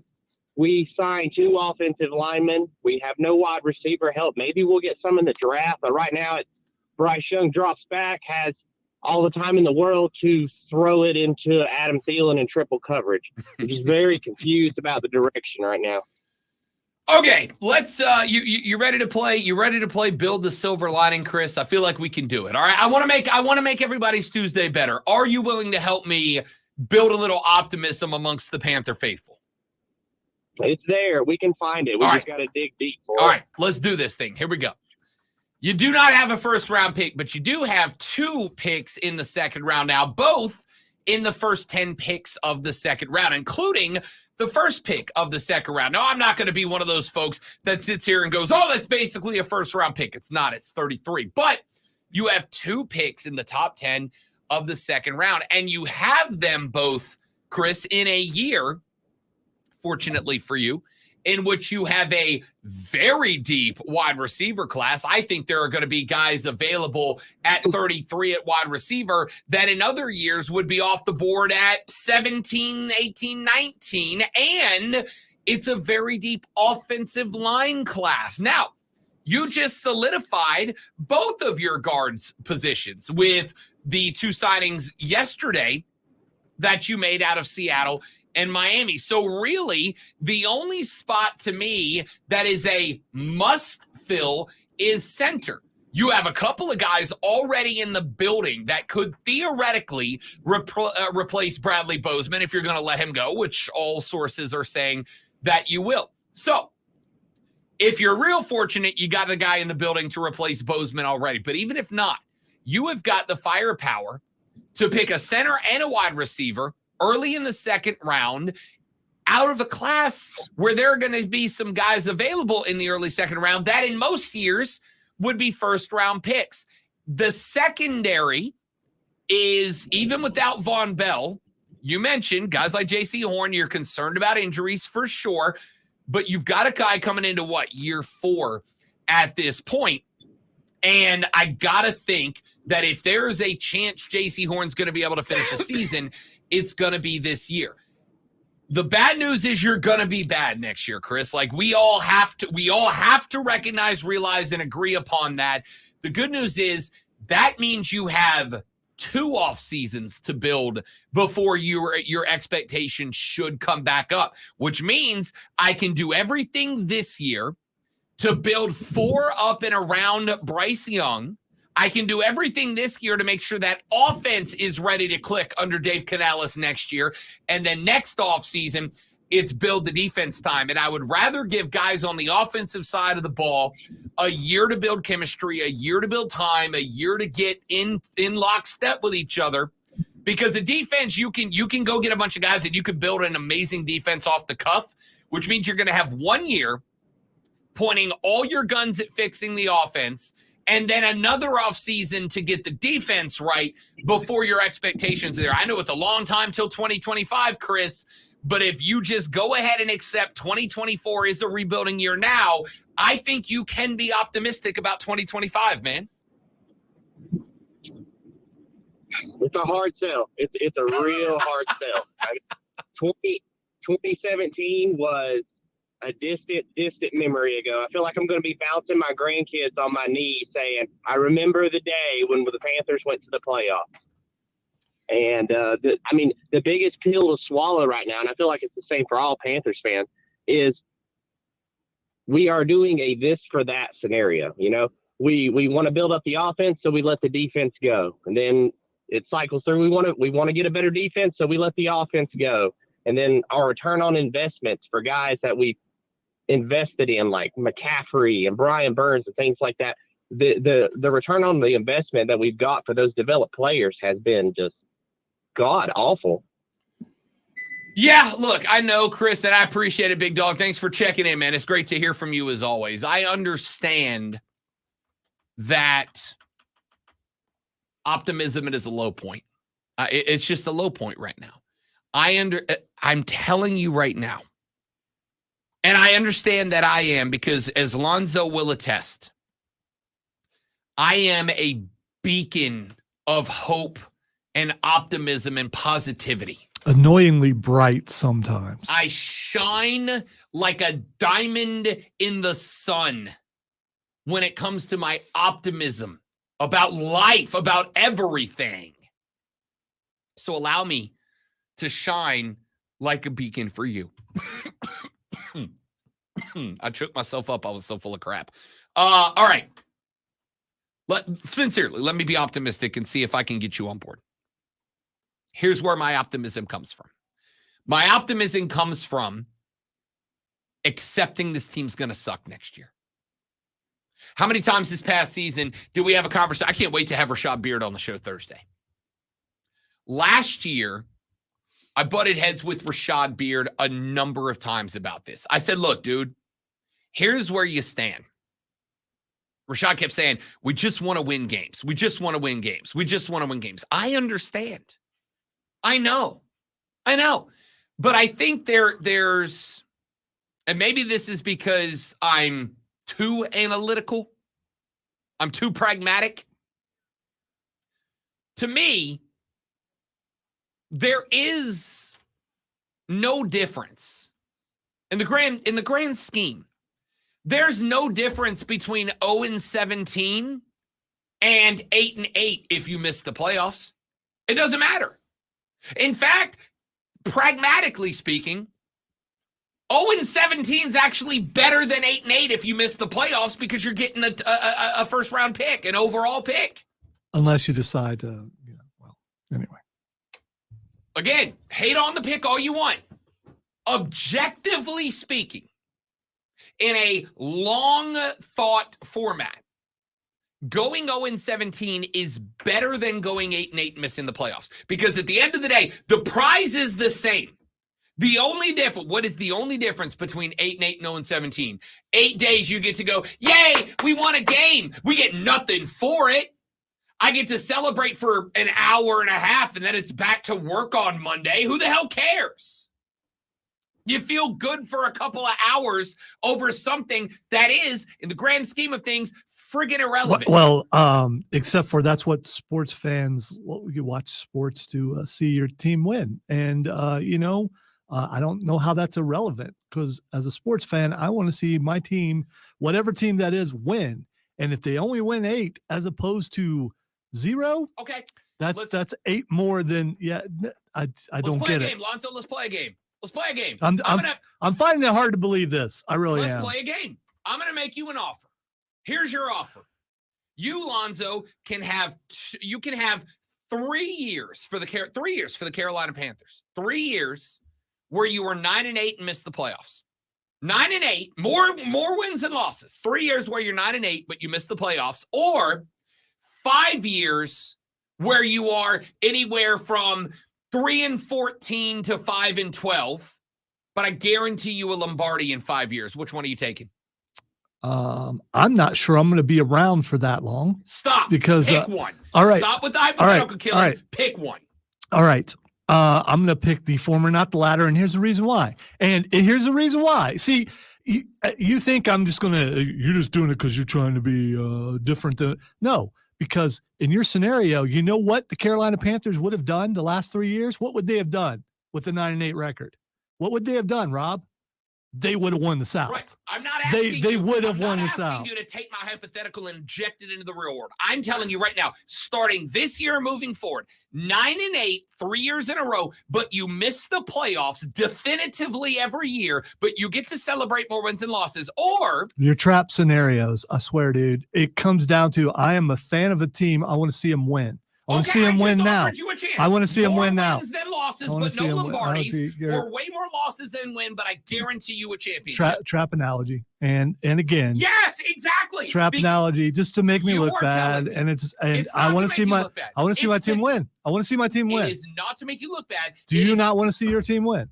It is not to make you look bad. It is to challenge what you are saying is a definite. I want to see more. Yes, I am offering you definitely 3 years of more wins than losses, but no championship, or 3 years of more losses than wins, but I'm guaranteeing you a Lombardi. You have to decide what is more important. Your thing is so unrealistic. It just is. That's what hypotheticals are. Yeah, but there's a better chance of them going 9-8 than there is having 3 losing seasons and then go. Okay. I'm not asking about reality. I am challenging your viewpoint that fans just want to see their team win. No, fans want to see their team win championships.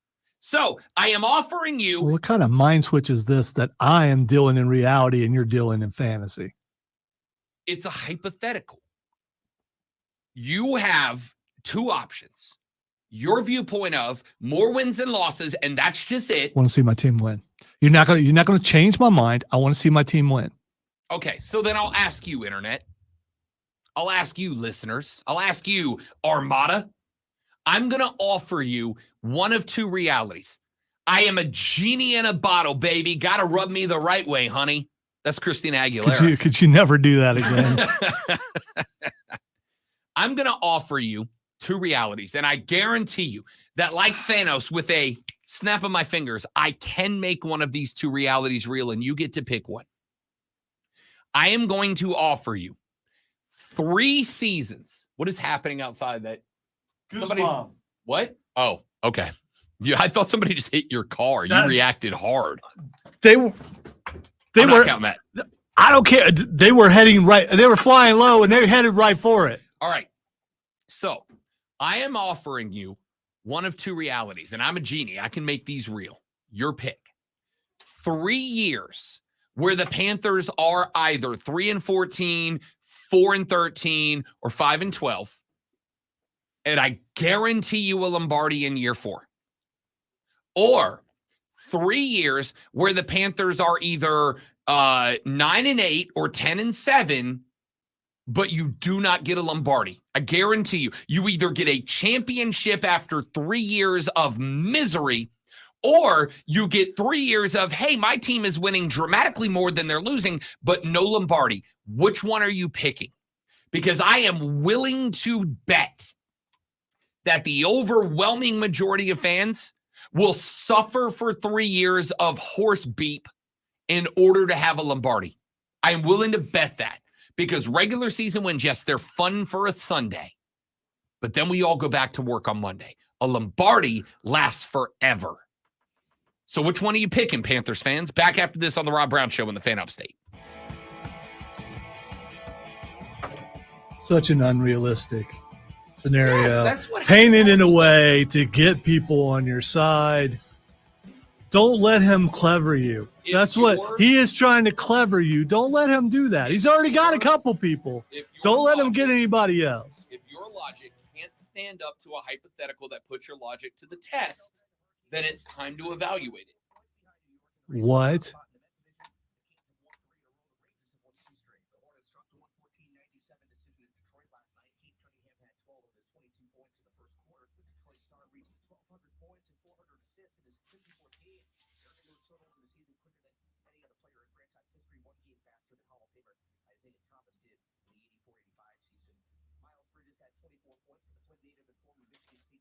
I'm not leaving because I'm mad. I'm just finishing eating.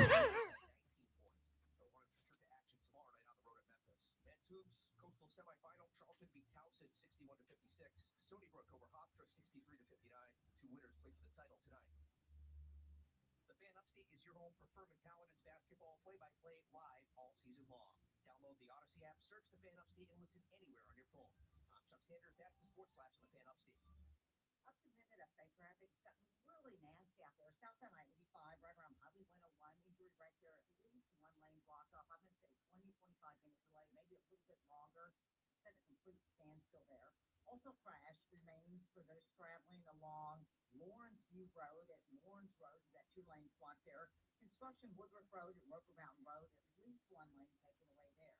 For the News Talk 98.9 WRD Traffic Center, I'm with some fan upstate. This is the time of year to enjoy life. Stop letting that pain in your joints keep you from doing what you want to do this spring. Hey, it's Charlie James. Call QC Kinetics now. QC Kinetics is the nation's leader in regenerative medicine. I'm talking about lasting joint pain relief with no surgery, no drugs, and no downtime. It's a fact. QC Kinetics is literally transforming lives. Their advanced treatments harness your own body's ability to restore and repair damaged joint tissue. Pro athletes have been doing this for decades, but now this life-changing treatment is available for you. So you can walk and run and climb stairs and play golf and move again, pain-free. No pills, no risky surgery. This is an all-natural solution. QC Kinetics has tens of thousands of satisfied patients who have reclaimed their mobility. Take action now and live your best life this spring and summer. It's a great use of your tax refund check, by the way. Call QC Kinetics for a free consultation. They're at 864-448-3772. That's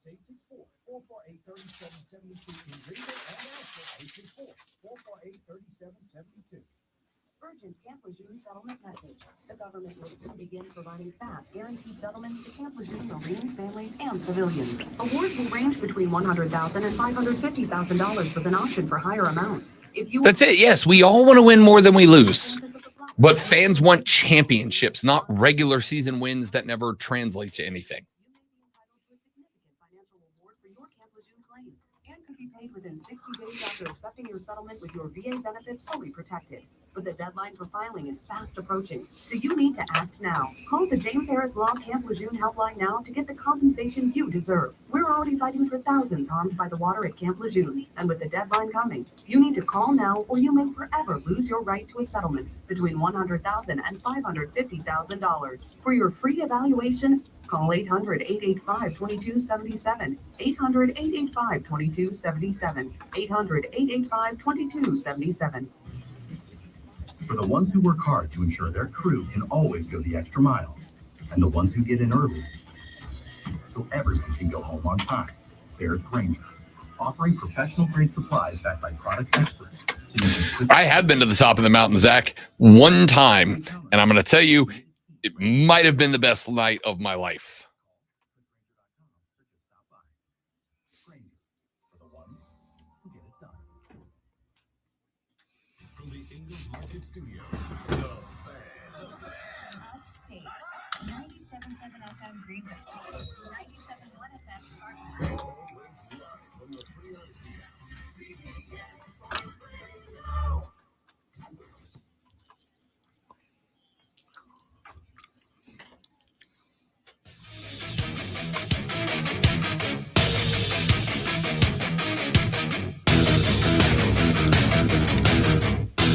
It's the Rob Brown Show. Rob and the great one Lonzo with you here on an Upstate Tuesday morning. I presented a hypothetical to emphasize my take on the Panthers right now, which is that you are in a situation where you need to be planning for the long term. And this is based on what I said earlier in the show.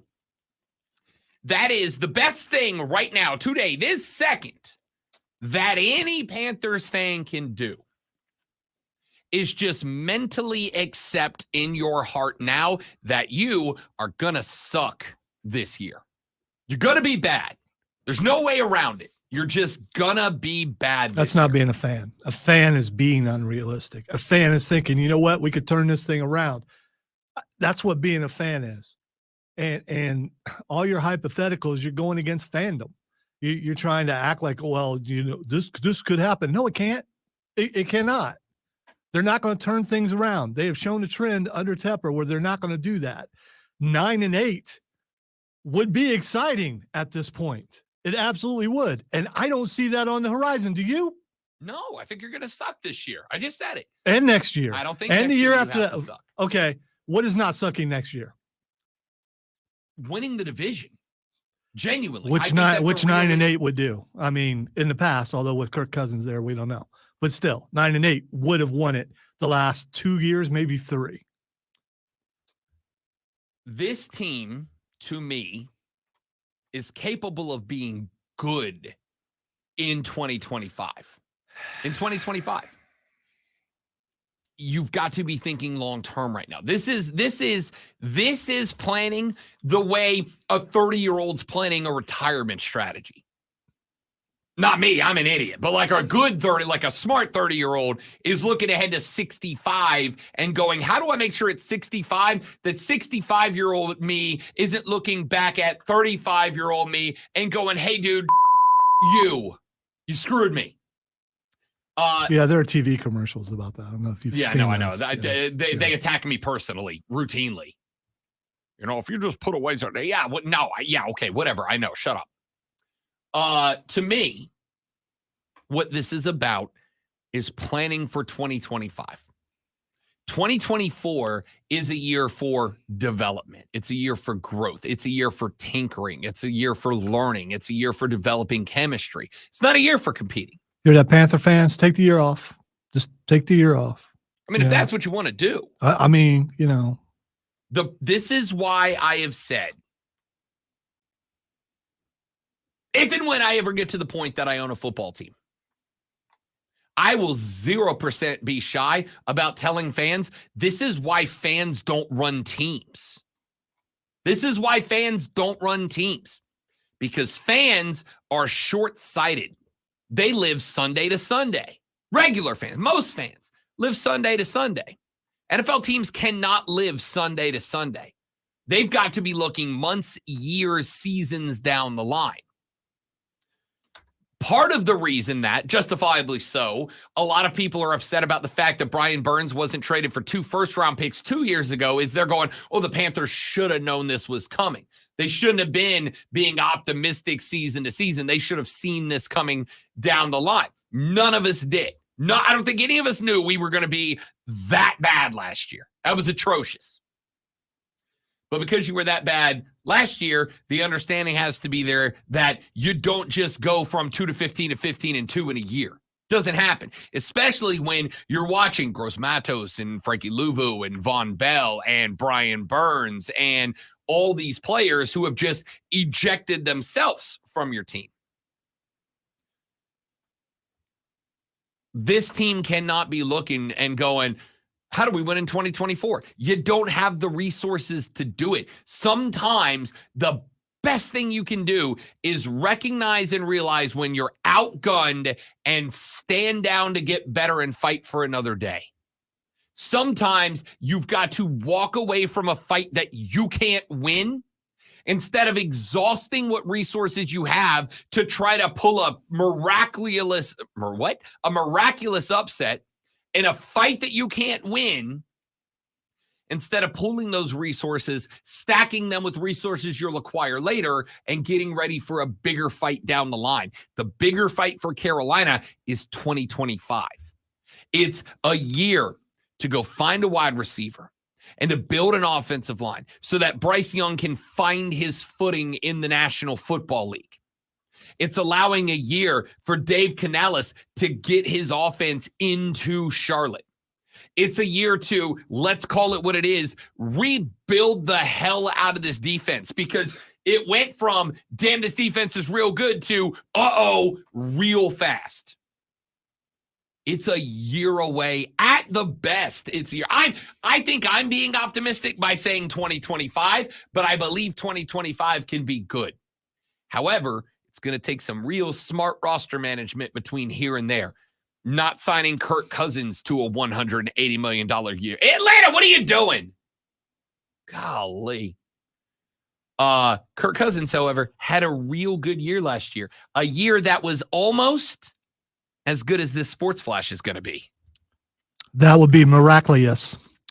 The Atlanta Falcons have continued the trend of, you deserve that, paying Kirk Cousins a lot of money. The Falcons reached a 4-year agreement with the former Viking that will pay him $180 million with $100 million guaranteed. Cousins joined several first-round picks, including Kyle Pitts, Drake London, and Bijan Robinson.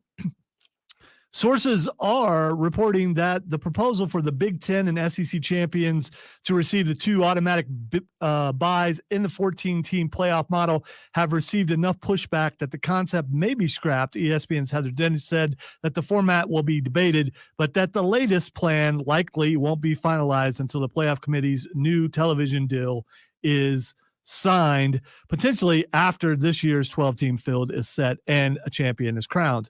Another sturdy hour of the Rob Brown Show continues on The Fan.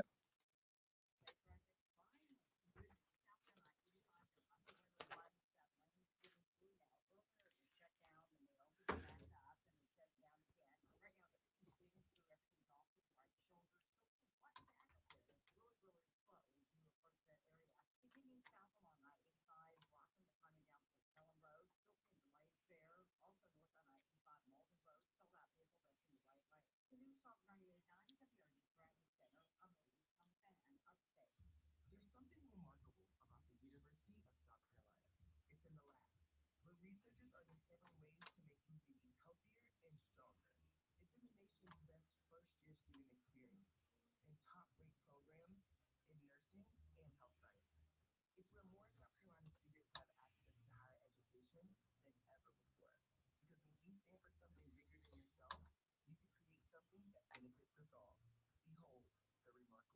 Love the new car, but how did Harpo.com, my new friend?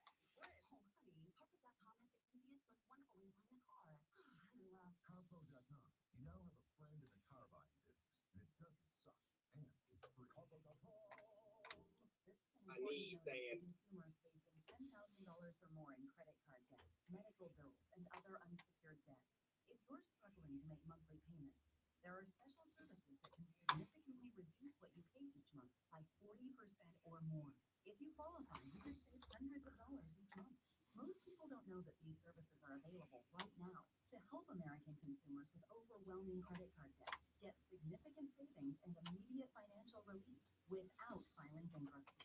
Accredited Debt Relief has established a special hotline for you to call and learn what savings you may qualify for.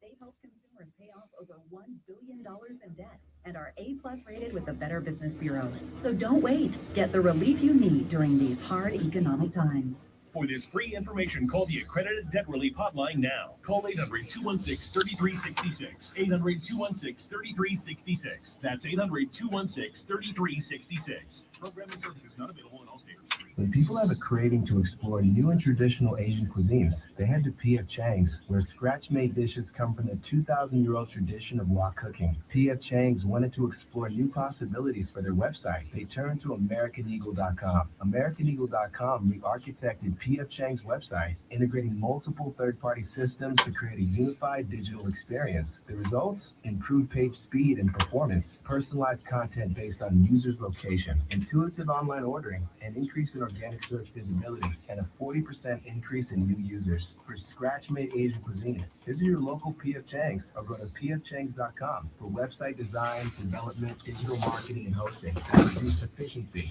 revenue, and results. Visit AmericanEagle.com. P.F. Chang's at AmericanEagle.com. Another example of the best businesses in the world, turning to the best in the business for websites. Go to AmericanEagle.com or call 877-WEB-NOW1. That's 877-WEB-NOW1. O'Reilly. If we're power ranking commercial jingles, O'Reilly's in the top 3, right? You mean recent or in the history of mankind? I still think, even all time, I think it's top 10 all time.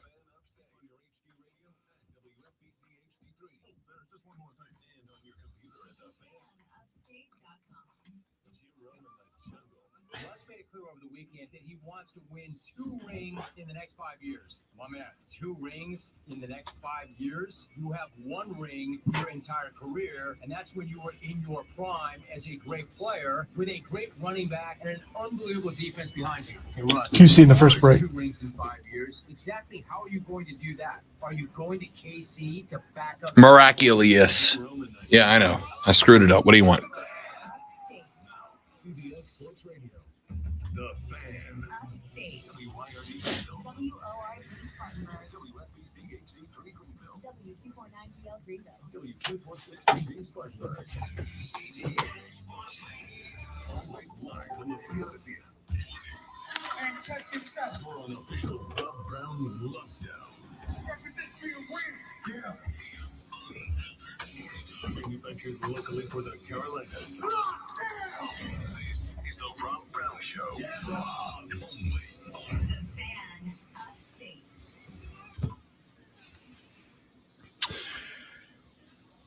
The Rob Brown Show back on your radio. It is the Fan Upstate, beginning hour number 3. I am Rob Brown, the great one, Lonzo, on the other side of the metaphorical glass, and maybe the catchphrase of the show. Nobody's perfect, but I am very, very close.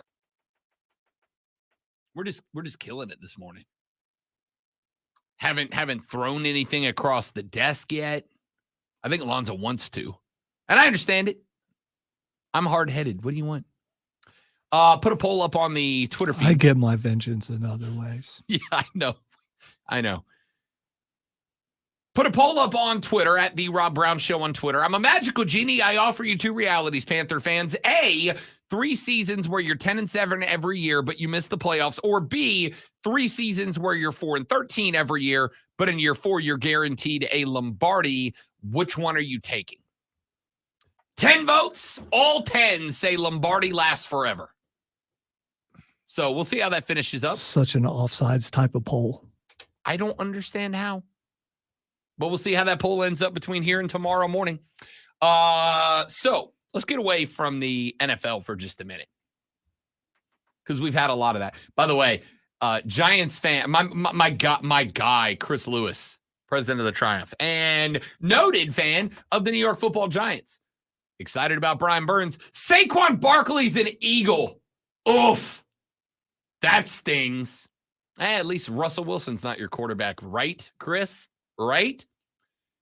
So, as Lonzo noted, in that 10 out of 10, 5-star would recommend sports flash that he did mere seconds ago, college football is going to go to a 14-team playoff. That is inevitable. That's going to happen. In fact, it's going to happen next year. That's not a question mark. That's a statement. However, the format of the 14-team playoff is very much up in the air right now. It is being discussed. It is being debated. And there's not even, as far as I've been able to tell, there's not even a clubhouse favorite right now. One of the plans that got pushed, as we mentioned on this show last week, was the concept of a model in which the Big Ten and the Southeastern Conference would both get 3 automatic qualifier bids. There's 6. The Atlantic Coast Conference and the Big 12 would each get 2 automatic qualifier bids. That is 4 more. There's 10. The group of 5 would get 1 automatic qualifier bid for their highest ranked G5 champ. That's 11. And then we would have 3 at-large bids remaining.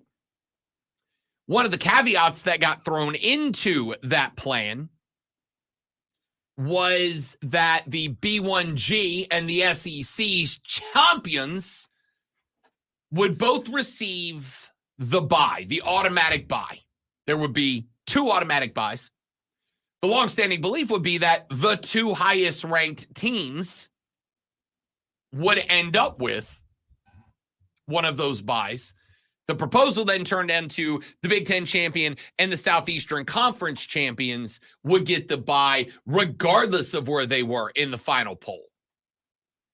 Apparently, according to Heather Denich, there was so much blowback against that plan that plan has been brought back to the table. That's interesting enough. It's also 0% surprising because while I do think that the Southeastern Conference and the Big Ten Conference are large enough that most of the time they are going to get their way.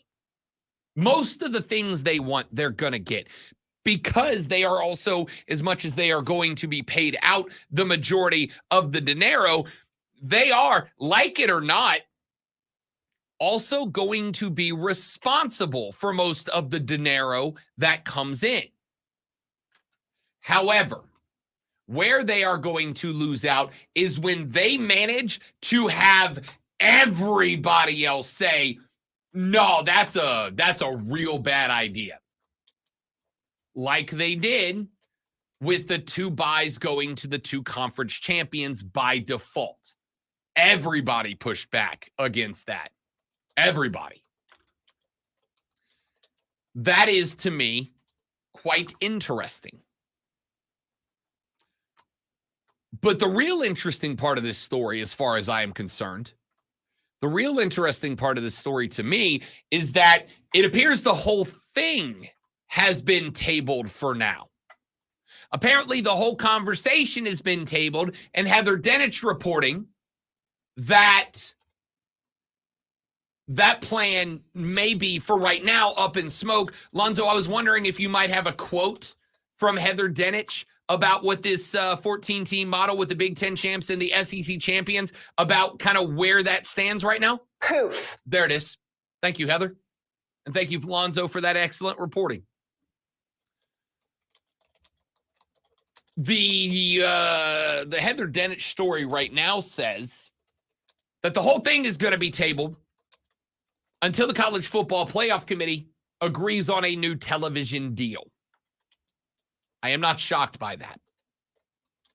I am not shocked by that because at the end of the day, regardless of the format we go with, the single most important thing is to juice as many dollars as possible out of the television contract. And if you leave a set of vague possibilities out there, if you leave the discussion open, what do you bring to the table? You bring to the table a clause in a discussion with the television rights bidders, those that come to the table with the ability to stroke the check for $1 billion+. You leave on the table the opportunity to say to that television provider, hey, you tell us, you give us your input, you give us your feedback on what this should look like. You give us your feedback on what you think the proper formatting should be, and we will let you be part of that conversation. And do not, for even the slightest of seconds, think that that is not an enormous chip on the table for the College Football Playoff Committee to drive up bids. It is one thing for the television networks to own exclusive rights to probably the third most overall popular sporting television event in America, behind likely only the Super Bowl and March Madness as a big picture event.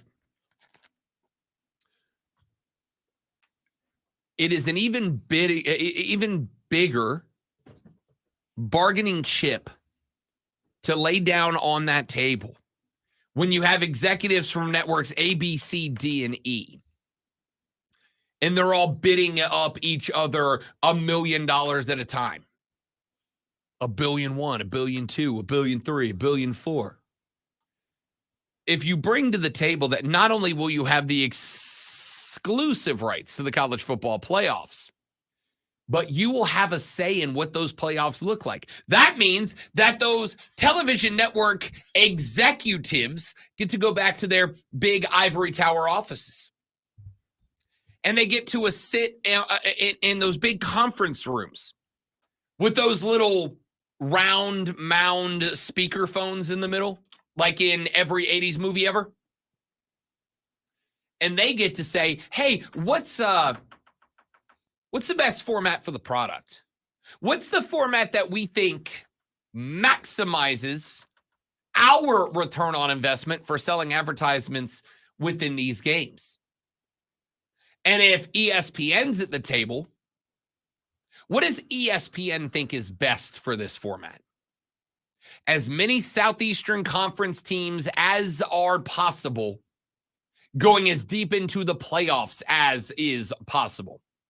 What would Fox think is best here? Fox might think as many Big Ten teams as possible, going as far as possible. But what if there's a third outlet that has the finances to get involved? What if Amazon Prime jumped in and Bezos, it turns out, big college football guy, and he says, we've been playing around with the NFL. We've done an NFL playoff game. It was successful enough. We've decided to do another. What if Amazon Prime steps in and Netflix steps in? I don't think Netflix has got $1 billion to throw around, but hell, what do I know? They've been putting out a lot of unique content lately. Speaking of Netflix, Lonzo, there's a Godzilla anime that I've gotten into lately. I think I might be moving back over to your side a little bit. Slowly shifting over thanks to Godzilla. Yeah, we'll see. Maybe they come to the table. Point is, if you're bringing more to the table, if theoretically, and it's a big theoretically because, again, ESPN and Fox are the two major players.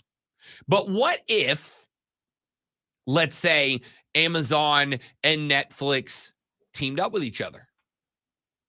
Do we have details on the contract? How much the purse is for Mike Tyson versus that one guy? Do we know how much that contract's for yet? More money than the entire listening audience will make in their entire lifetime. I thought I saw something about 100 million, but I haven't seen the exact thing. I also saw a thing where they might be wearing headgear. But you know, which would be the smartest move that Logan Paul could make. There's a rumor going around that Shane says 57 million. 57 million. That's actually shockingly low, to be honest with you. I'm surprised that's it. But let's say, you know, Netflix is leaning into the game. They're getting back into sports, crafting their own sporting broadcasts, I guess.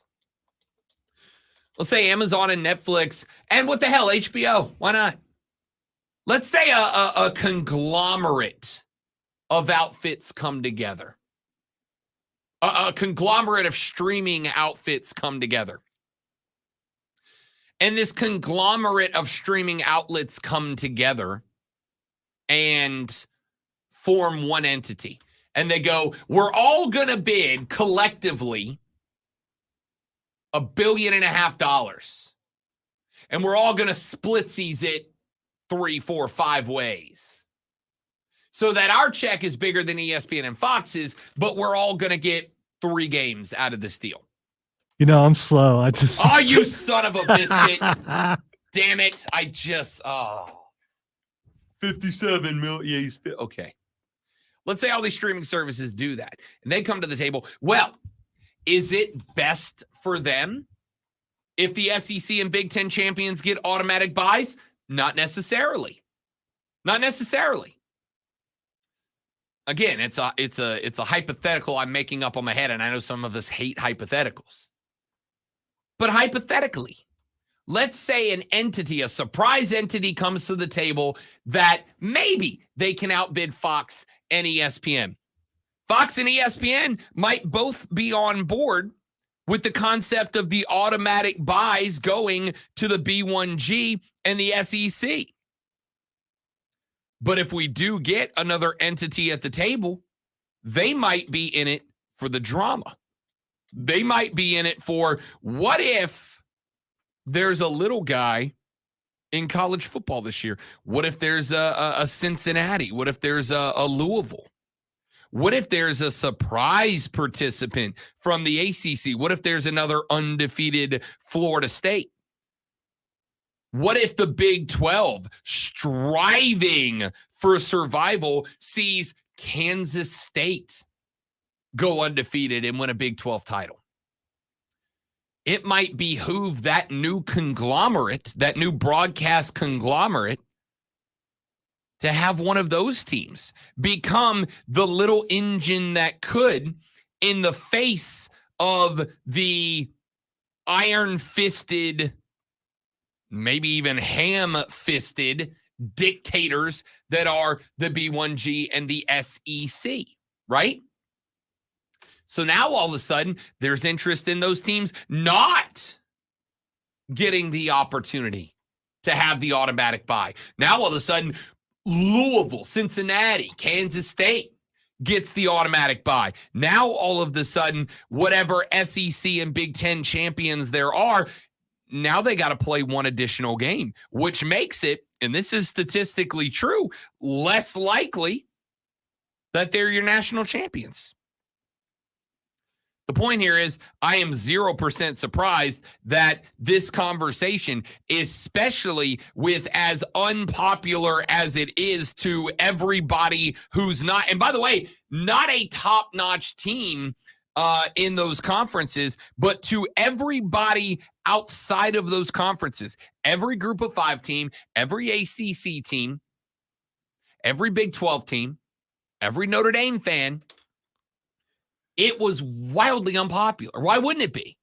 You already have a stupid big advantage in the amount of money, resources that you will be gathering and stockpiling in the age of the expanded playoffs. You're already at a massive advantage with the TV rights that you already have. Why would we roll over and give you an even bigger advantage on the actual football field? The one place that, regardless of who has more money, regardless of who has more resources, the nicer locker room, the nicest stadium, on Saturday, when we play the game, and there are 22 men, 11 wearing one color and 11 wearing another, and they line up to play football, at the end of the day, at least on that day, for those 60 minutes on that grass, those two teams have the exact same opportunity to win the football game. But now we're giving you even an advantage there just for existing in that conference.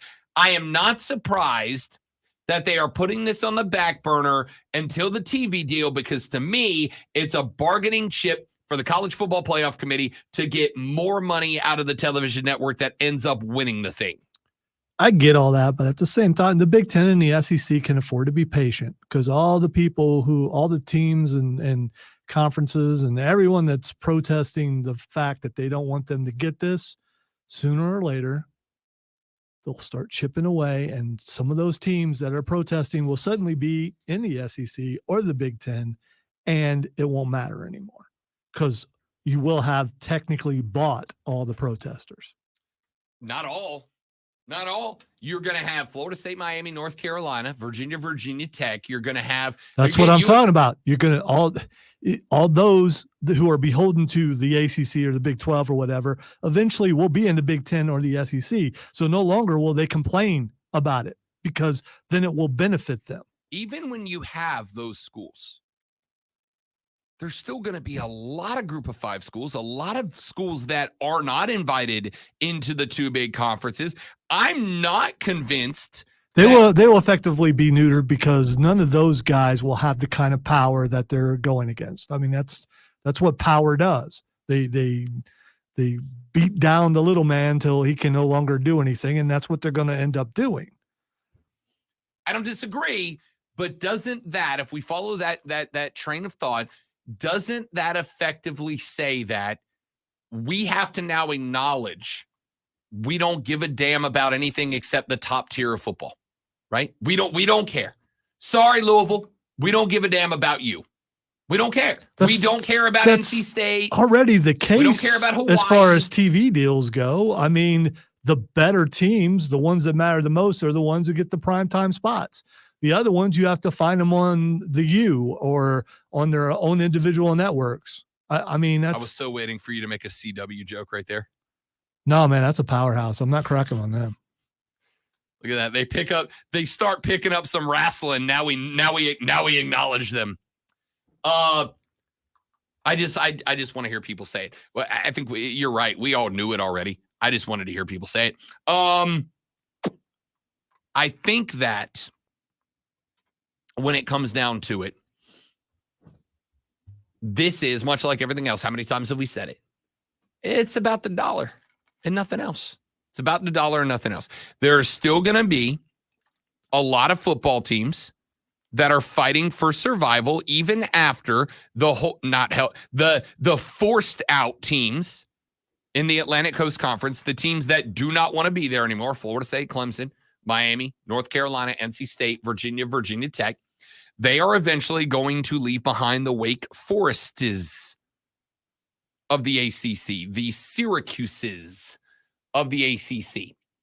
And they're going to be in that big conference. And then I agree with Lonzo. At that point, there'll be too much momentum to stop it. It will be two levels of football. We will have the SEC and the Big Ten, where the big boys play. And then we'll have a second division of college football where everybody else goes.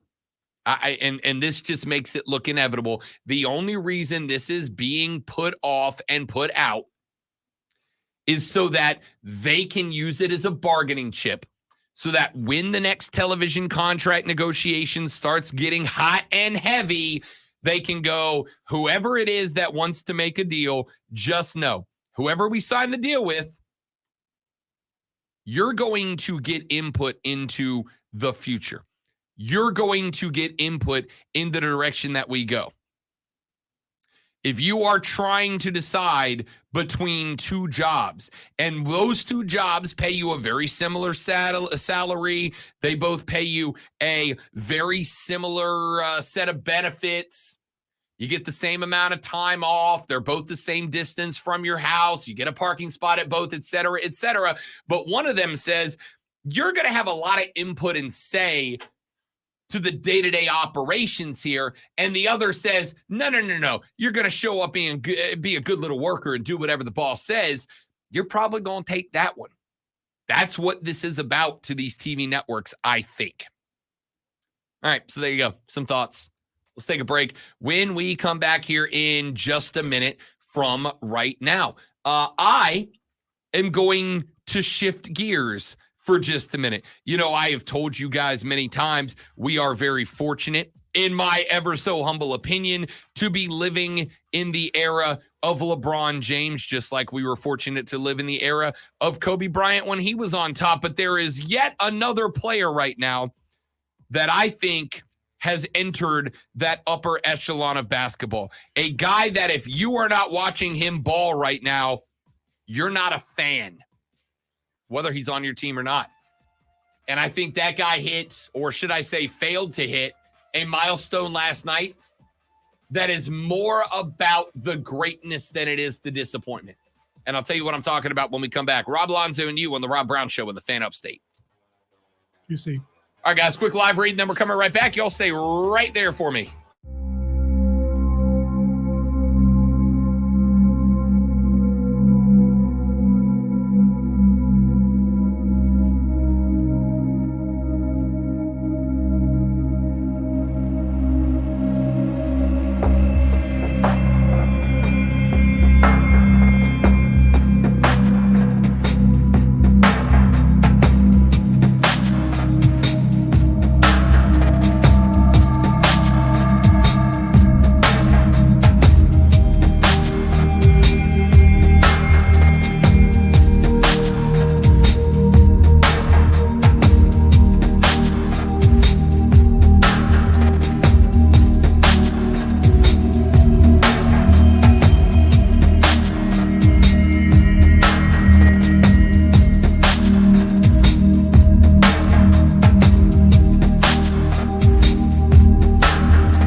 right, dudes and dudettes, thanks for hanging out. We're back.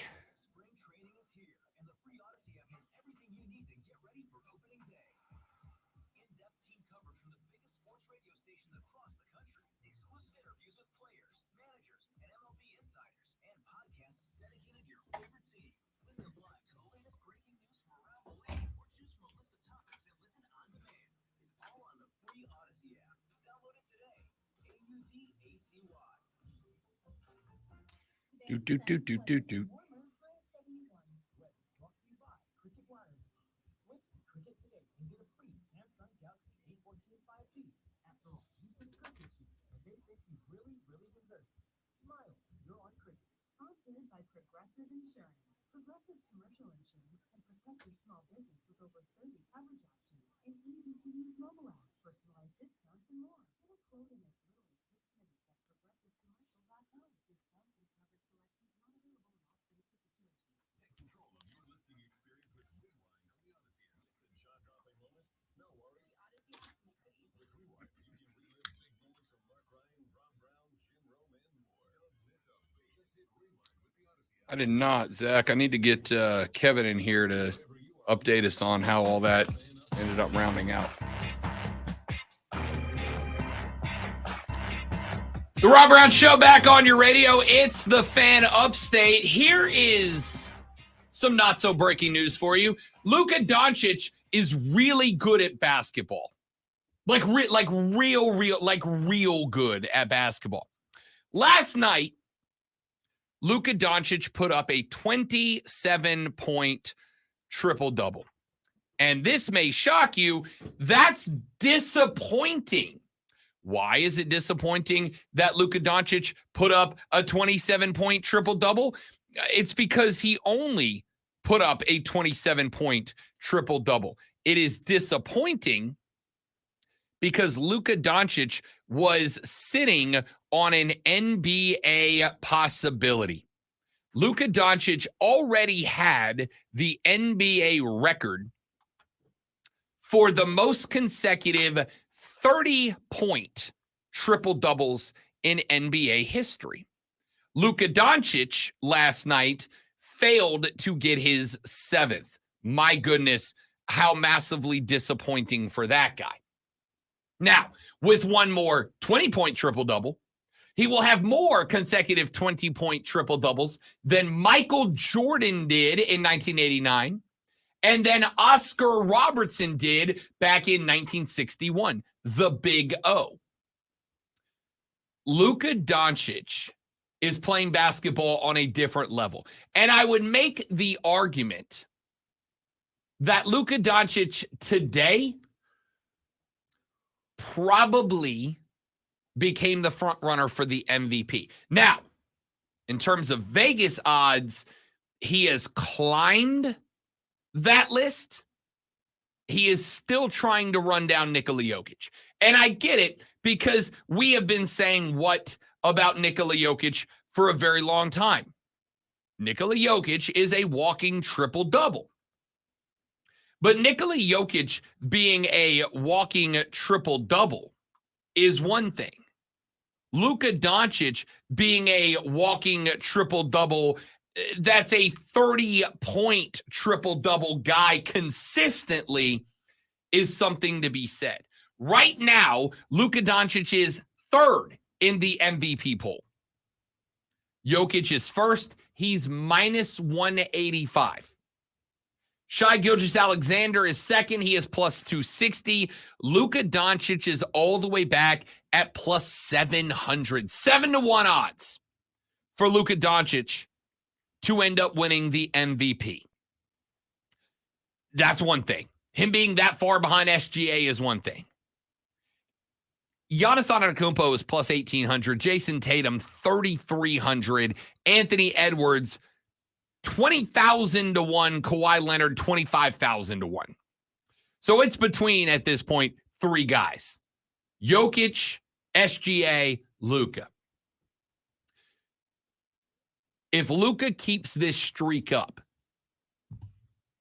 if he gets MJ, if he gets the Big O, 2nd and 3rd are going to close in on each other. They're going to. By the way, I had BetMGM open right now because that's who we use for our odds as they sponsor Bet for the Cycle, which airs noon to 4 on the BetQL network. Remember a second ago, great one, when I said SGA's odds were plus 280? Mm-hmm. Yeah, they're plus 350 now, which is live updated as I'm talking about it. My timing impeccable. Interestingly enough, Luka Doncic just went from plus 700 to plus 800. And Nikola Jokic just went from minus 180 to minus 250. So somehow, I don't know, maybe I'm bad at radio, Lonzo. I was about to make the argument that Luka Doncic is about to go shooting up the MVP list. He actually fell back and Jokic just put more ground between them. What? I think we know whose fault it is. If you let him score to 30. I mean, look what you did to your guy. Damn you, Jason Kidd. What are you doing, Jason Kidd? What are you doing? Unbelievable. Haters, man. I don't know. Is that clip good enough? I feel like Book's a little. Haters, man. I mean, I understand it. Me too. Yeah. Mm-hmm. More than most. We'll leave it for now. I'm stunned by this. I'm stunned that a guy that has been putting up triple. He's got like 29 triple doubles on the year. I don't get it. Here's my favorite thing about Luka. Nikola Jokic has a well-rounded game. There's no questioning that. Phenomenal assist guy, incredible rebounder, and is going to get you 27 to 30 a game. Luka does the same thing, and I would make the argument Luka's got less help to do it. Luka's got Kyrie Irving. That Kyrie Irving. Yes, that Kyrie Irving. Who else is Luka doing it with? Quick, anybody.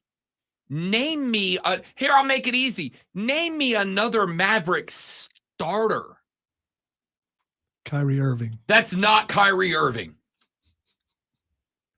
That's it. That's right. But yeah, that's just, yeah. Right.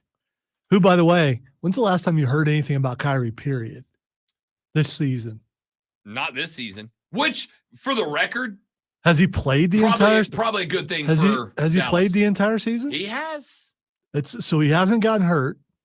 He hasn't did anything weird that we know of. Yeah, he's not out there pimping conspiracy theories loudly. He's just out there playing basketball. Yeah. That's very strange. He's been good, right? But he's an aging Kyrie Irving. Nicola's working with Jamal Murray, one of my favorite point guards in the game right now. Contavious Caldwell-Pope, Michael Porter Jr. I mean, that's a good lineup. So far, I've heard of all those people, and they've been good in the past, at least. Yeah. He is working with a very, very good starting five.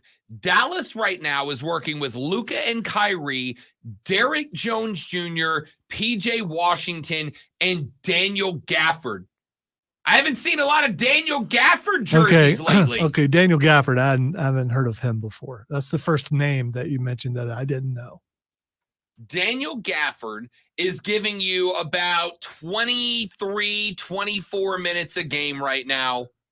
He's averaging 70% from the floor, but he's averaging 10 points a game. It's not blowing you off the table here. Luka's averaging a triple-double. Luka's carrying a Dallas Mavericks team that, by the way, in case anybody is keeping track of the Western Conference, the Mavericks are above the Lakers. They are above the Warriors.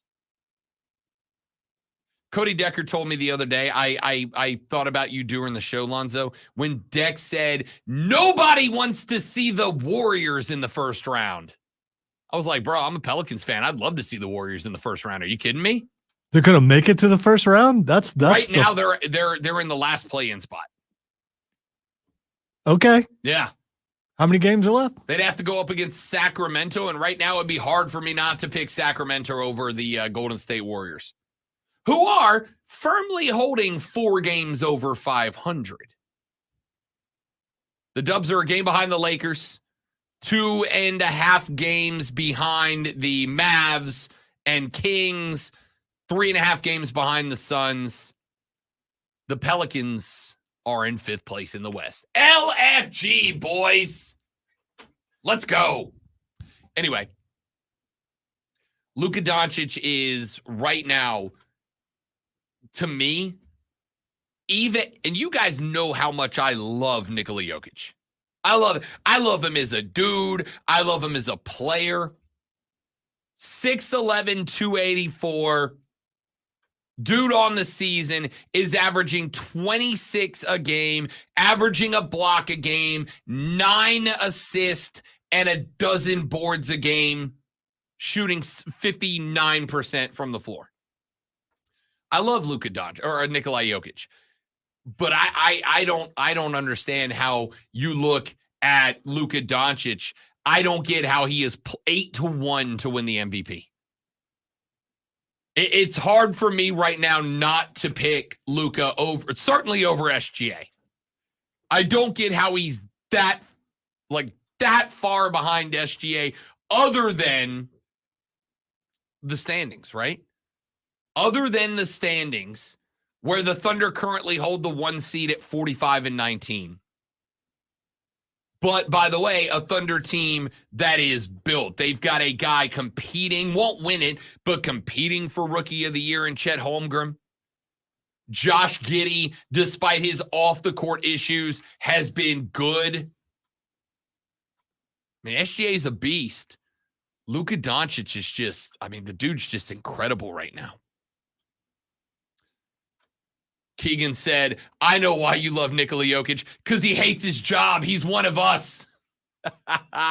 That's not true. I don't hate my job. I love my job. I get it.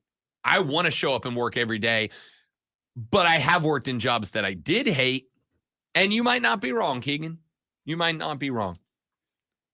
Like I said, I know it's cliche. I know I've said it a lot. Dudes, we are lucky to be living in the age of Luka Doncic, man. This kid is just, he's something else right now. Speaking of the NBA, real quick, thoughts on this great one. NBA considering propping up a standalone European league. An NBA Europe. That would be a league on its own. It's a developmental league, but it would operate independently of the NBA. I'm kind of for it, to be honest. Is this their way of keeping foreign players out of America? No, I think it's their way. Like the guy you were just talking about? I think it's their way of finding more of those guys. Because here's the thing. Guy growing up in Serbia, going to be exposed to the game, not going to have the same developmental opportunities as a kid in the U.S. Can they compete over there with all the leagues that exist there? That's the reason why we have guys like Luka. Because of those, and there are kids over there like playing professional when they're like 14 or 15. Can they compete with that?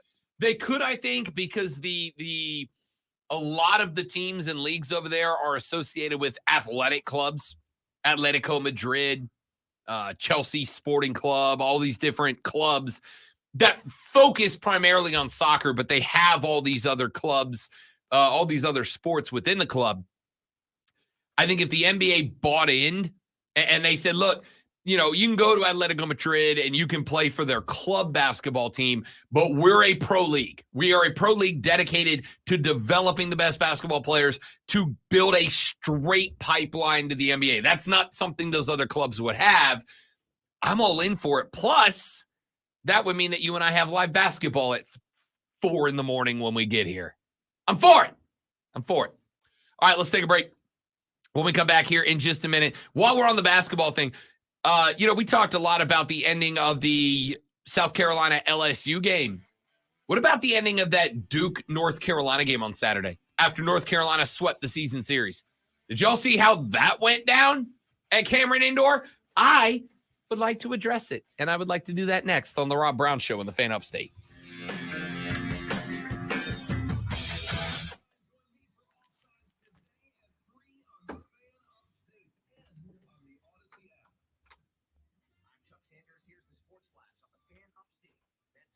Coastal semifinal, Charleston beat Towson 61-56. Stony Brook over Hofstra 63-59. Two winners play for the title tonight. NHL tonight, the Hurricanes host the Rangers. Carolina 4 points behind New York in the race for the top spot in the net division. The Canes have won 3 in a row. The Rangers have won 2 straight. The Hornets dropped to 114-97 decision at Detroit last night. Cade Cunningham had 12 of his 22 points in the first quarter. The Detroit Star reached 1,200 points and 400 assists in his 54th game. Earning those totals in a season quicker than any other player in franchise history. 1 game faster than Hall of Famer Isaiah Thomas did in the 84-85 season. Miles Bridges had 24 points for the Flint native and former Michigan State star. Oh, we're going to talk about it, Zach. That is exactly what I was talking about. The Fan Upstate is your home for Furman Paladins basketball play-by-play live all season long. Download the Odyssey app, search the Fan Upstate, and listen anywhere on your phone. I'm Chuck Sanders. That's the Sports Flash of the Fan Upstate. Up to minute update traffic took some ugly delays south on I-85, Highway 101 that wrecked. It was earlier shutting down the freeway. Everything was off to the right shoulder. Still seeing a huge backup there. It's just pretty much at a standstill. Continuing south, you're going to sit in delays there as you move down towards Bell Road. Sold out vehicle in the right lane, so pretty much backed up there. Northbound I-85 near Augusta Road. Took that right lane still taken away, so we're still seeing delays back beyond White Horse Road. The new South 98 WRD traffic said I'm going to do some fan upstate. Hi, I'm Kamiko, the founder of Retail Top Secret. When we started our family restaurant, we were also raising a family. So let me tell you, it wasn't easy. Our Take 2 card was there to reward us on all of our business deals. Now we have a job license. You change your X picture? No? If I did, it wasn't on purpose. Is that another Rob Brown then? Oh, no, it's Facebook. My bad. Oh, Never mind. okay. Never mind. I was on the other thing. I was like, what did I do? Planning for spring at Lowe's means big savings on outdoor power equipment. And Lowe's knows nothing feels better than free. Buy one select Ego string trimmer, leaf blower, or mower kit. Get one select 56-volt battery free. That's up to a $299 value. Power through spring with Ego, the #1 rated brand in cordless outdoor power. Because Lowe's knows home improvement.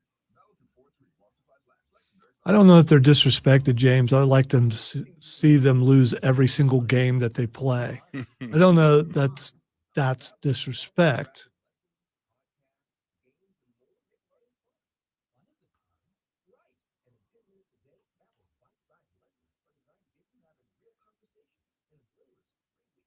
That's not long. It's not hard. It's perfect. It starts here. Go to Babbel.com to try for free. That's BABBEL.com. Babbel.com. With Progressive's Home Quote Explorer, you can check if you're paying too much for home insurance, because giving you options is the right thing to do. Oh yeah, like bringing brownies to a dinner party. But I never bring brownies with nuts because not everyone likes nuts, so they wouldn't eat those brownies. And even people who do like nuts will still eat brownies without them. Why? Because they're brownies. But still, it's the right thing to do. She's right. With Progressive's Home Quote Explorer, She's very right. from the Ingalls Market Studio, Upstate.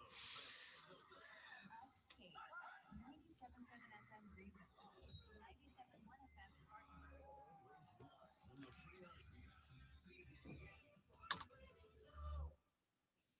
rise and shine, sports fans.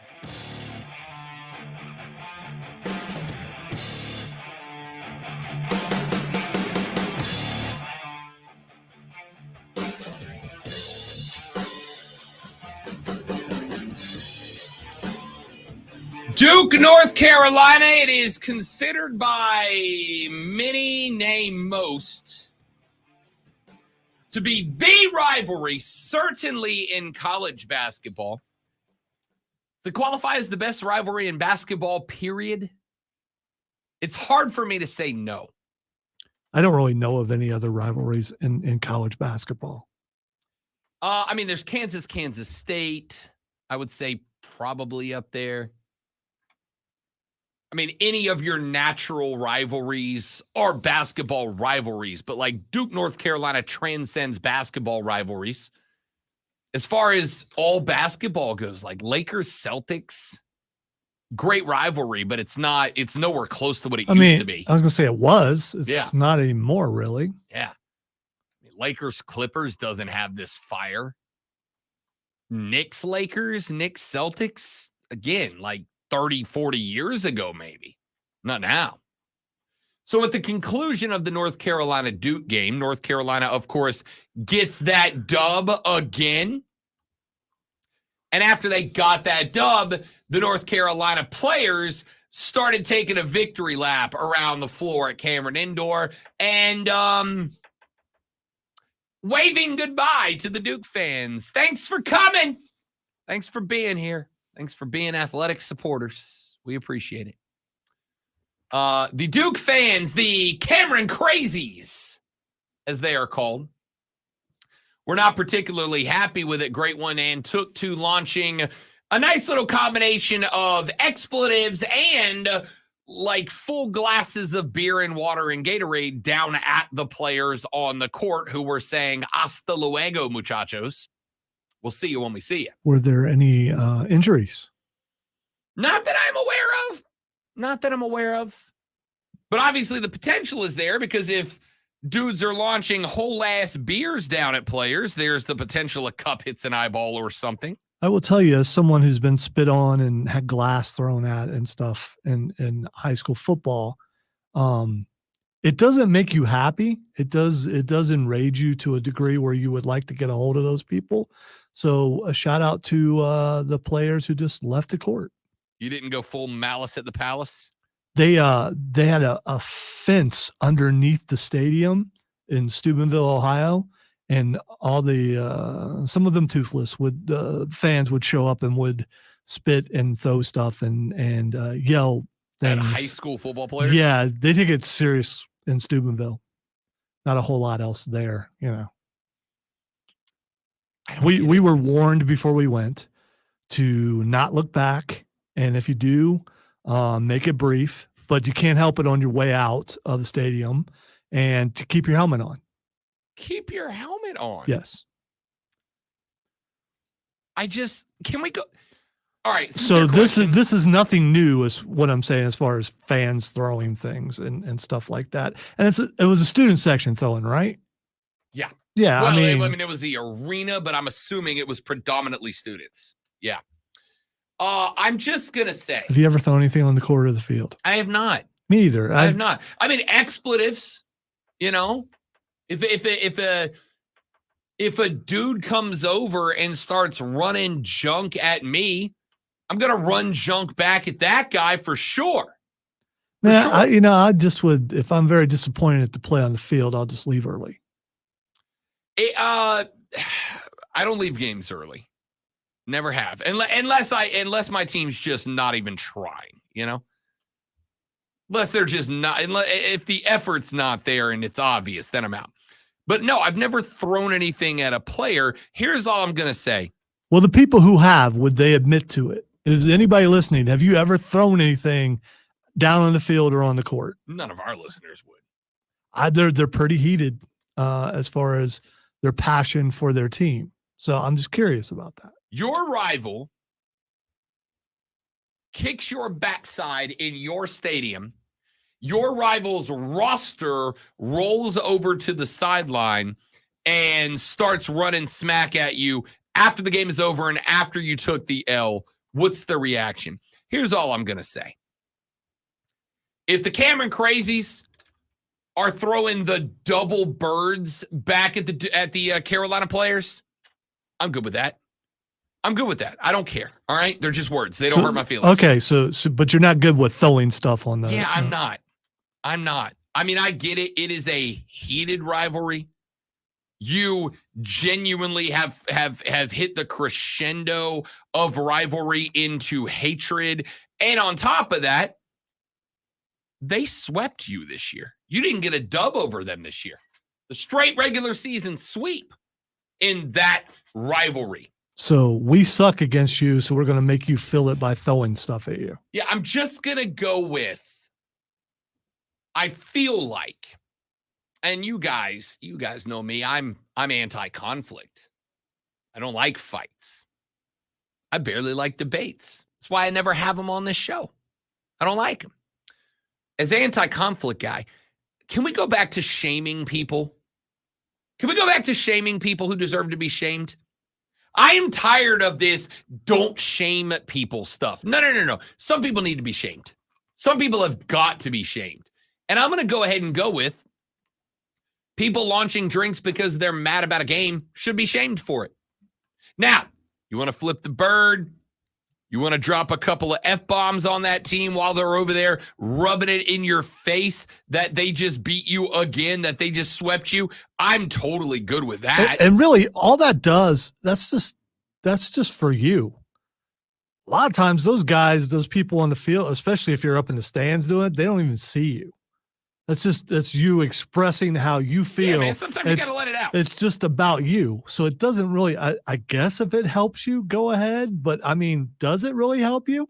I mean, it helps me. I had a. So yeah, I think you're just as angry when you leave after doing that. Even more so, probably. I had a golf shot this past week, and I put back-to-back birdies together. That doesn't happen for me very often. Felt real good. Got to, I think, 12. Stepped up to the box. Been smoking the rock, and just shanked a drive like 90 degrees off the tee. Oh, it was awful. And just dropped a real out F-bomb. My buddy's like, you feel better? Yes, I do. Yes, I do. Because that's the only thing there are some circumstances you can't do anything about.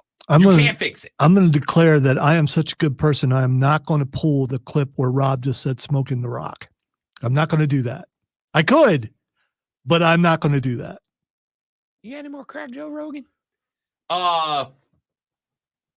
Sometimes something real bad happens and there's just nothing you can do about it. I am good with dropping an F-bomb or letting the double birds fly. If those college kids are old enough and mature enough to walk over, stand in front of the loudest student section in college basketball and start waving so long, farewell, that German word, goodbye. I don't know how to say Avita. Wiedersehen. That's the one. I was trying to do Sound of Music, and then halfway through, I'm like, I don't know how to say it.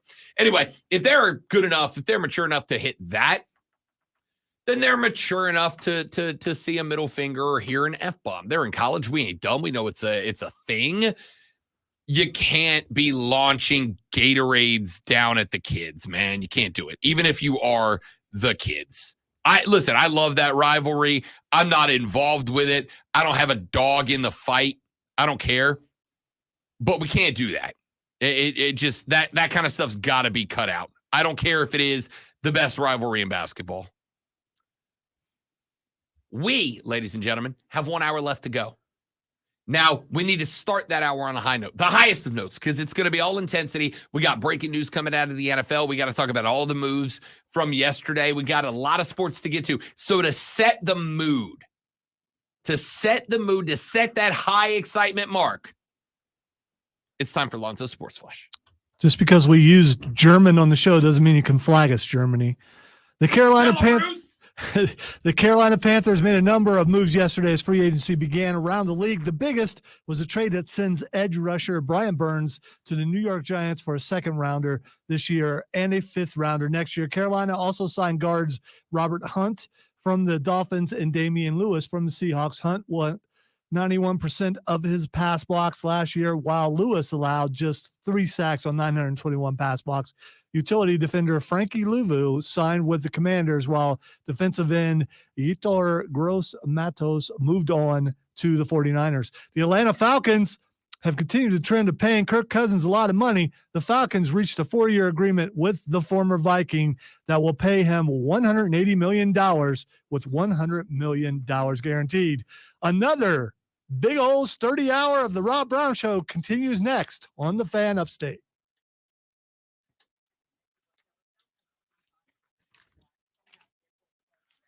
Thank you, Keegan. I've been practicing.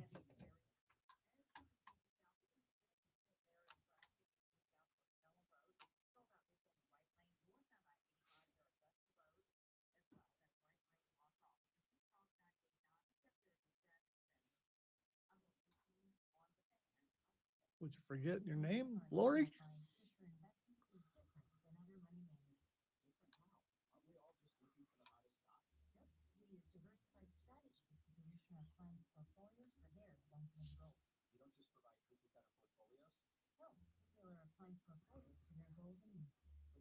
sell investments that generate high commissions, right? No, we don't sell commission-based products. We're a fiduciary, the highest standard of care for a financial advisor.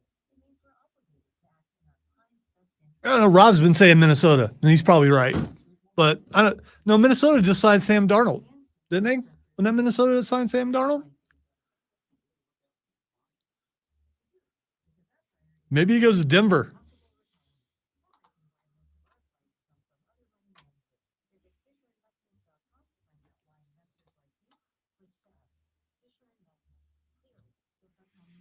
Big old sturdy hour. I'm guessing possibly Denver because I don't know where else.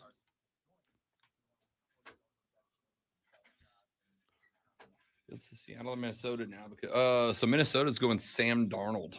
Right. Apparently. That's what I was just saying. So I don't think, I mean, Gotta be I Denver. doubt they're signing Sam to be their backup. They could.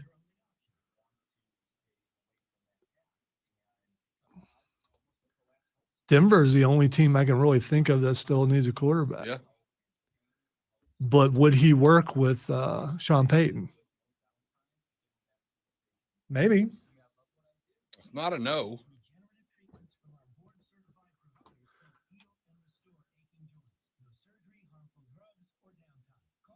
Or it's not inconceivable that he ends up being a backup somewhere. It's unfortunate, but hopefully he's not out of the league. But he hasn't been cut yet, right? Bears haven't done anything yet. There could be this thing where the Bears just keep him and go Marvin Harrison Jr.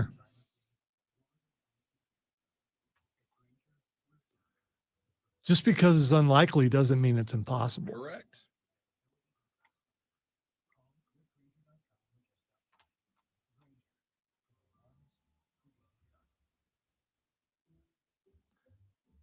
And they still have 2 first-round picks, right? They haven't moved those for anything.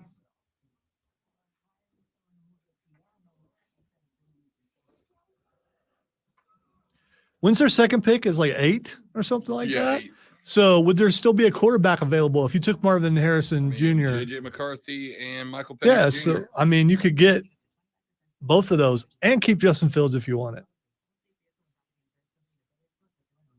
Unique and unlike any other sports talk show, it's Bet MGM tonight, Monday through Friday from 7 to 11, only on the Fan. BetMGM tonight is the red zone for casual and hardcore sports fans. Live sports betting updates for all of the night's games as they happen. The latest scores, sides, totals, props, parlays, futures, and much more with real-time, relevant sports wagertainment tonight at 7. BetMGM tonight, exclusively on the Fan. And on the Odyssey app. No, Rivals is spelled with a V, not a B. I didn't do it. My fingers did. Stupid fingers.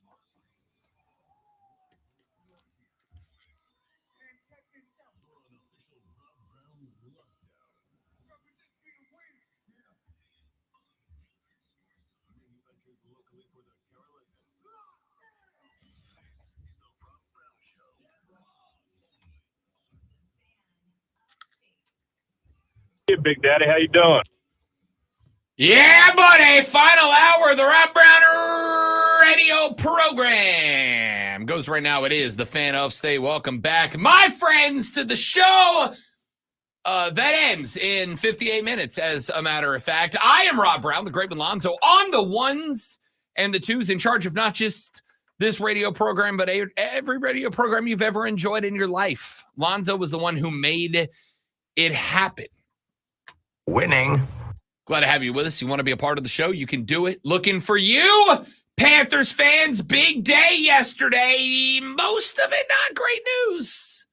A little bit of good news. A lot of not great news for the Carolina Panthers yesterday. The renewal by Anderson of the Carolinas fan phones available for you at 844-326-3663, 844-FANFONE. You can text us at 71307, 71307. Start your text with FAN, F-A-N, FAN, F-A-N. We will read them on the radio broadcast. You can tweet X post me at the Rob Brown Show. You can tweet X post Lonzo at Lonzo onward. And you can get at all of us at the Fan Upstate. Texter said, I heard Coach K threw the first water bottle. Mike Krzyzewski's better than that, and we all know it, okay? Plus, he's really old, so I'm not sure he could get that bottle out of the stands. I know he did. He looks like he's in decent shape, but still. How old is Coach K? I'm going to go 78. 77. You're all over it. It's close. Yeah, all over it. I got to tell you, man, good shape. Here's my only question. Does Mike Krzyzewski dye in that hair black? Is he just fermenting that stuff? I don't know. Personally, he's not doing it. He's got people. Yeah, is it done? I guess is the way I should phrase it. Is Mike Krzyzewski having his hair done, or does Mike Krzyzewski genuinely have them real good genetics? Like them good genetics? That's the only question I got about Coach K. Used to have an Uncle Kermit. Uncle Kermit. Who was married to Ann Opal. Okay. And he was dyeing that stuff. and it looks like it's about the same color that Coach K is doing. Yeah. I'm going dye. You're going dye. I'm going dye. Could be a rug, though. It could be. Coach K's got them good genes, man. I don't think you stay that far ahead in the world if you don't have them good genes, you know? Anyway, there's your dumb question of the day.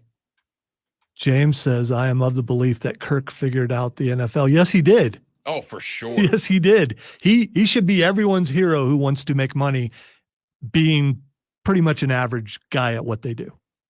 I mean, he's not bad. He's not great. But he is really, really good at making money. Statistically speaking, Kirk Cousins was actually real good last year. When his Achilles popped, he had a 103.8 rating. That was the, I think, third highest of his career, which dates back, by the way, to 2012. Here's the thing. You don't go to see Kirk Cousins play. That's true. You go to see the team that he's playing on because they're probably going to be pretty good. You go to see Patrick Mahomes play. You go to see Josh play. You go to see some of those guys play, but you're never going to say, I don't believe there's anyone out there who says, man, Kirk Cousins playing. I got to go watch. Got to go see Kirk. You like that?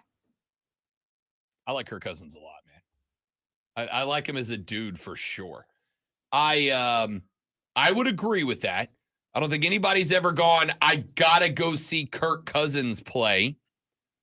At the same time, like you pointed out, the dude's kind of figured it out at this point. Kirk might be rolling around this area for all the Coles that are around here, so he won't be recognized as much. You might be strolling in Coles, and there's Kirk. Listen, I'm big on Team Coles, man. If you met Kirk Cousins or you saw Kirk Cousins at Coles, would you go up and talk to him? Yeah, I think I would. He came across in that documentary as such a likable dude. I feel like he's the type of cat that would absolutely be fine if you rolled up just to say howdy. I would go up and say, excuse me, do you work here? Could you help me find the best look for me? I feel like Kirk's 100% Zoe. I feel like Kirk Cousins is 100% going to help you pick out the correct short sleeve flannel to wear. I know? Exactly. I trust Kirk Cousins with my fashion advice. I don't know, man. I just Atlanta. How are we justifying 4 years for Kirk Cousins? How are we justifying that? 4 years. My man's going to be 40. He's going to be a man. He's 40 when this thing's done. And the problem wouldn't be a 4-year contract. The problem is $100 million of it is guaranteed. Which means if you were to let Kirk Cousins go after year one, he would have a Russell Wilson-esque dead cap hit. I wonder what his combined contract, since he's been in the NFL, how much money this guy has made. A lot. And compare that to some of the other big money makers in history. He's got to be up there. Let's see. Kirk Cousins' career earnings $331.7 million. Does that count this current contract? Because he hasn't signed it yet, right? So He has not signed it yet. so I'm guessing you probably throw that in there too. That's so much money, dude. Like, good on Kirk Cousins. And again, last year, career, my man was on over a 3-to-1 touchdown to interception ratio last year. I mean, you statistically can't do better than that. That's about as good as it can be done. I'm impressed. Again, it's not a bad pickup for Atlanta in regards to what can be done moving forward. It's not a bad pickup for the ATL in that you got a shot at winning the division next year. But as we have talked about multiple times so far this morning, where do you draw the line between winning and winning long term? Like, where's that line statistically drawn at for you? I will say I'm disappointed. Kirk Cousins isn't even in the top 10 most earnings of all time. Oh, I'm sure he's not. Can you guess who number one is? It's not who you think it is, probably.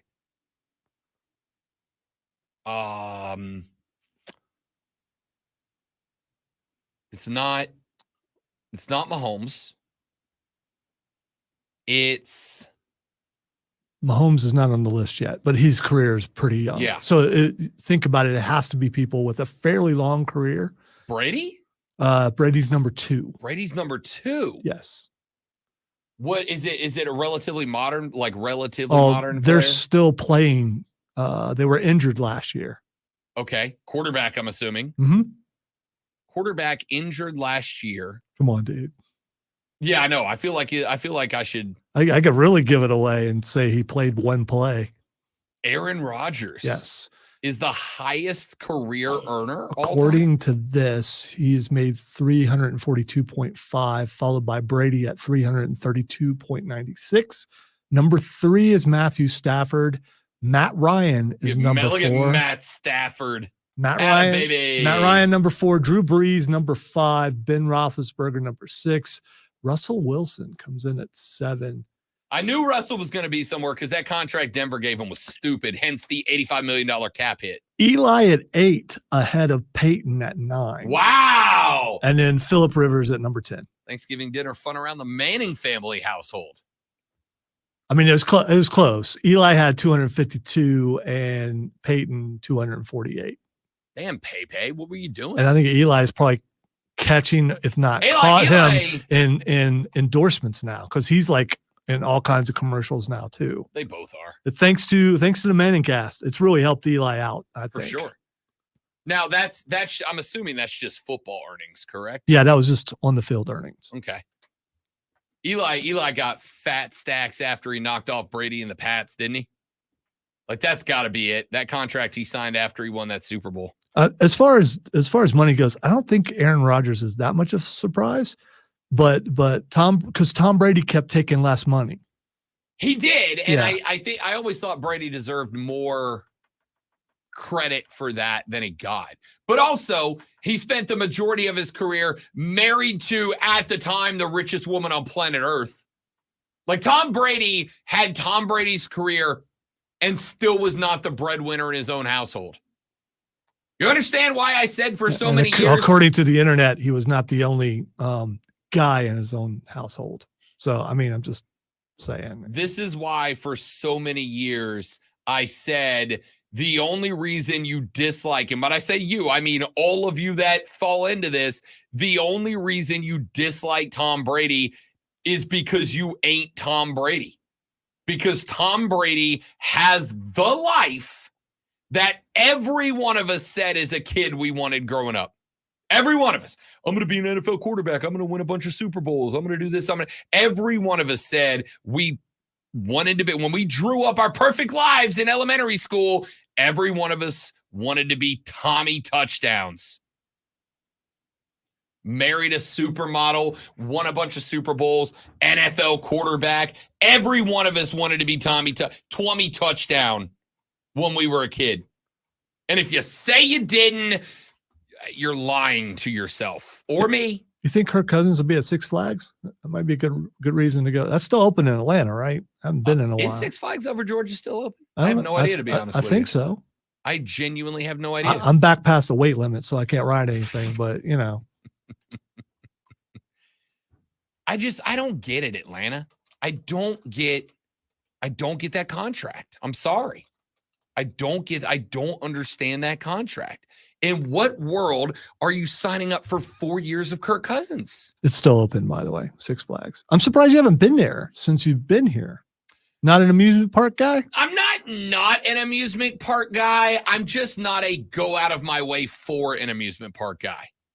How about Carol? Check out Carowinds is not that far away. I have not been to Carowinds yet. I've been told by a lot of people I need to go to Carowinds. I just haven't made it yet. It's a knockoff Kings Island to me, but it's that's in Ohio. So okay, that checks out. Have not been there. They have apparently they either have or had like a like an aviation themed aspect to that park that I've always kind of wanted to check out because I'm a big plane dork. I got to get to Carowinds. I've done Dollywood like 3 times, but that's because the fiance's La Familia, they're big Dollywood people. They're Dollywood people by the way, I have a sincere question. And I know it's not as relevant or prevalent here as it is when I live down in Florida, but I know there's a few of y'all. You people who do Disney like 3-4 times a year, how the hell do you afford it?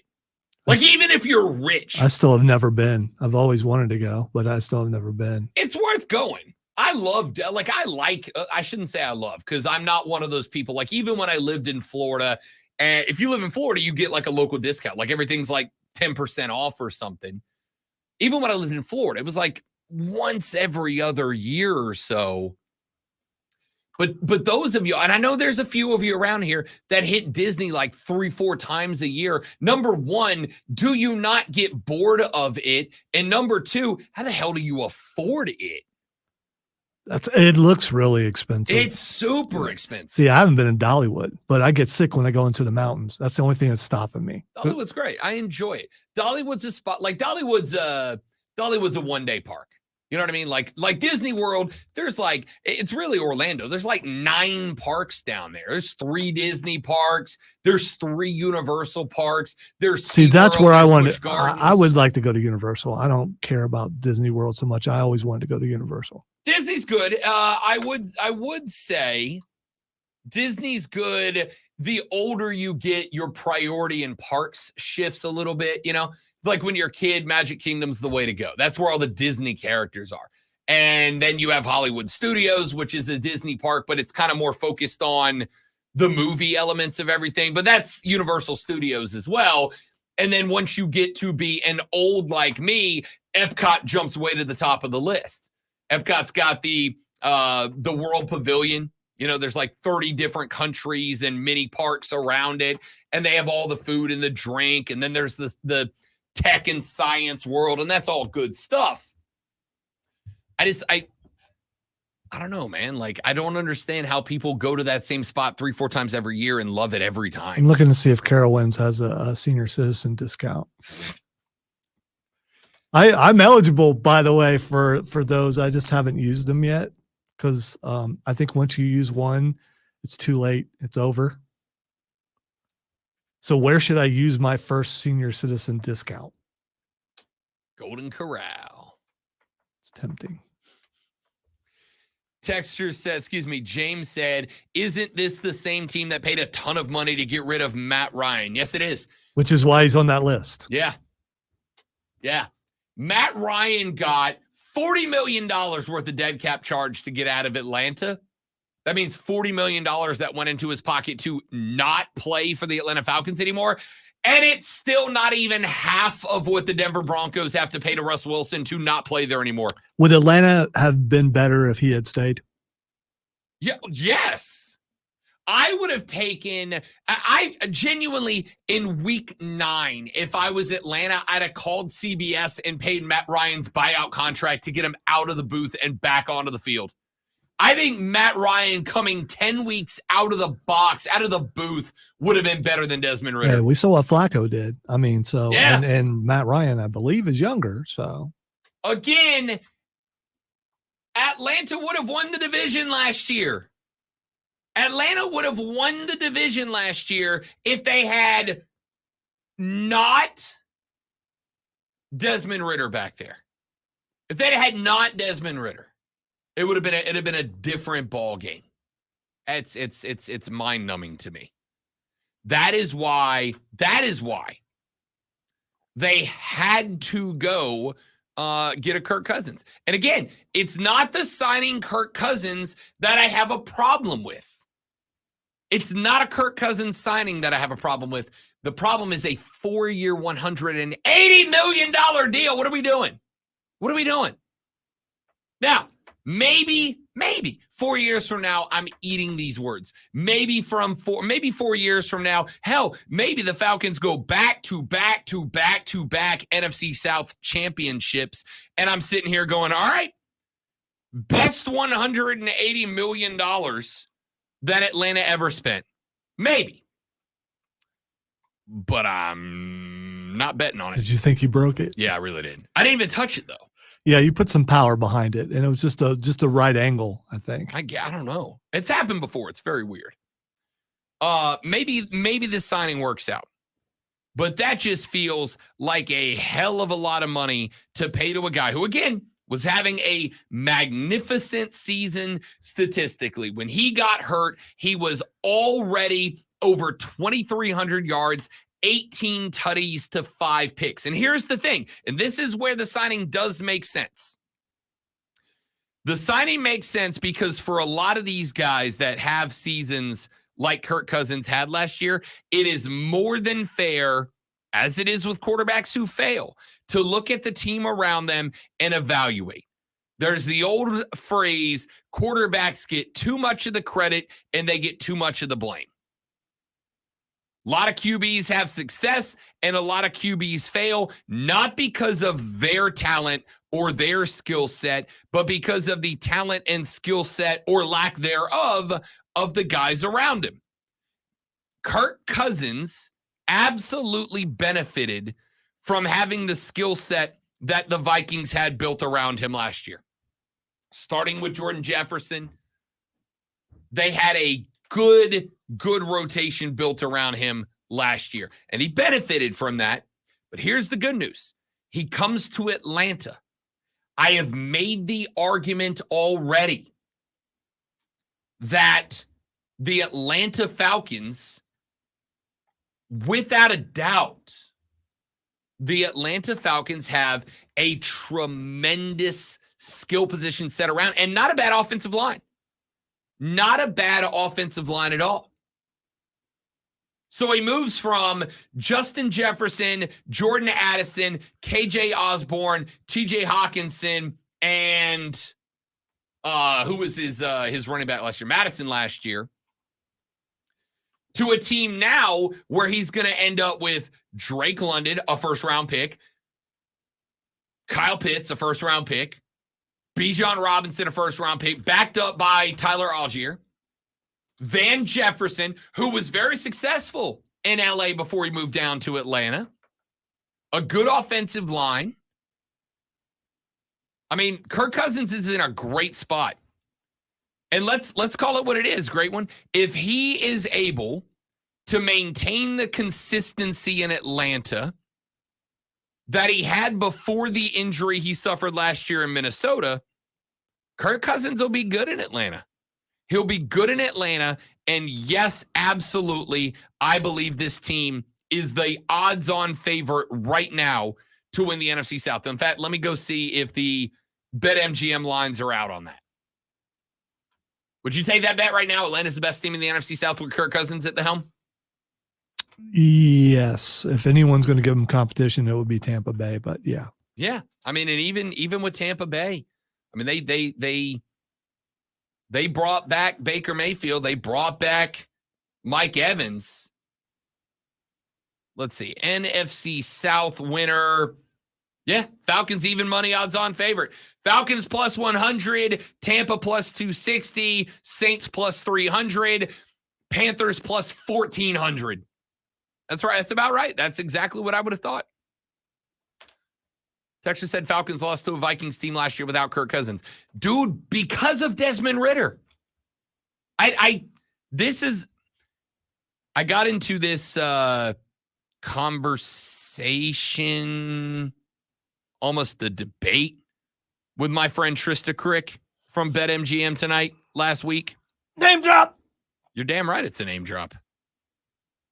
It's called a humble brag here in the business. Every Thursday at 8:20, I go on BetMGM tonight with Ryan Horvat and Nick Ashush and Trista Crick. And we had this conversation because I said last week, listen, Atlanta's ending up with Kirk Cousins or Justin Fields. And I said last week, I'm leaning Kirk Cousins. And they said, do you think he's that much of an upgrade? And I said, Desmond Ridder lost Atlanta at least 4 games last year by being Desmond Ridder, including a game at the end of the year that could have, with some help, won them the division. But he blew it. He's bad. Yes, this is an upgrade. This is an upgrade. It's just a real expensive one. But we'll see how it works out. Back after this on the Rob Brown Show on the Fan Upstate.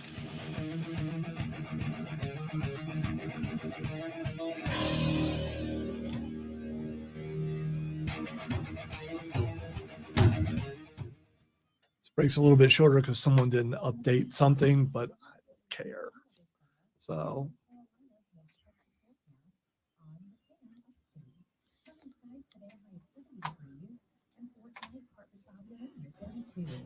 Wednesday, sunshine high around 70 then by Thursday, sunny high 79. I'm meteorologist Jennifer Sheets on the Fan Upstate.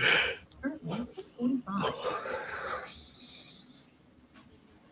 Ingles Markets is proud to sponsor the Mark Ryan Sports Spin. From the playing fields to the stands to your own living room, Ingles Markets has everything you need to fuel your athlete and satisfy all the hungry fans in your life. Ingles, low prices, love the savings. Diabetes, high blood pressure, anxiety meds, everyone's on them. If you're a 50-year-old male, maybe a bit porky, and you may even have type 2 diabetes, $1 million of term insurance may only cost you about $200 a month. Call Term Provider. Speak with Big Lou at 800-700-6898. Big Lou will find a term life policy for you even if you have type 2 diabetes, are overweight, or have high blood pressure. Term Provider has helped thousands of people like you who think they can't afford term life insurance. To buy $1 million of affordable term life for you, all you need to do is call Big Lou at 800-700-6898. Lou will make sure the scales are tipped in your favor. Call 800-700-6898. Big Lou will answer your call and work to fit you into a term life policy that you can afford. Remember, it is surprising, Zach, that Rob hasn't been there because he seems to be a thrill seeker. I love a roller coaster, man. Love a roller coaster. You went with the biggest one, the biggest theme park challenge for me right now is that about 6 years ago, I got the flu, like one of those flu bugs that like changes your life, you know? Got the flu, and about 2 days into this thing, I was getting hammered. About 2 days into this thing, I got up to get out of bed, and I never dealt with this before. I got a case of vertigo, and it has been with me ever since. Which is why I can't go to the mountains right now. Never had it before. Suddenly, if I spin this chair in a circle, I will fall out of it with vertigo. So it went from, I used to ride roller coasters. I'd go to a theme park and ride it 1 million times in a day. Now I can ride 2 or 3 and my day's over.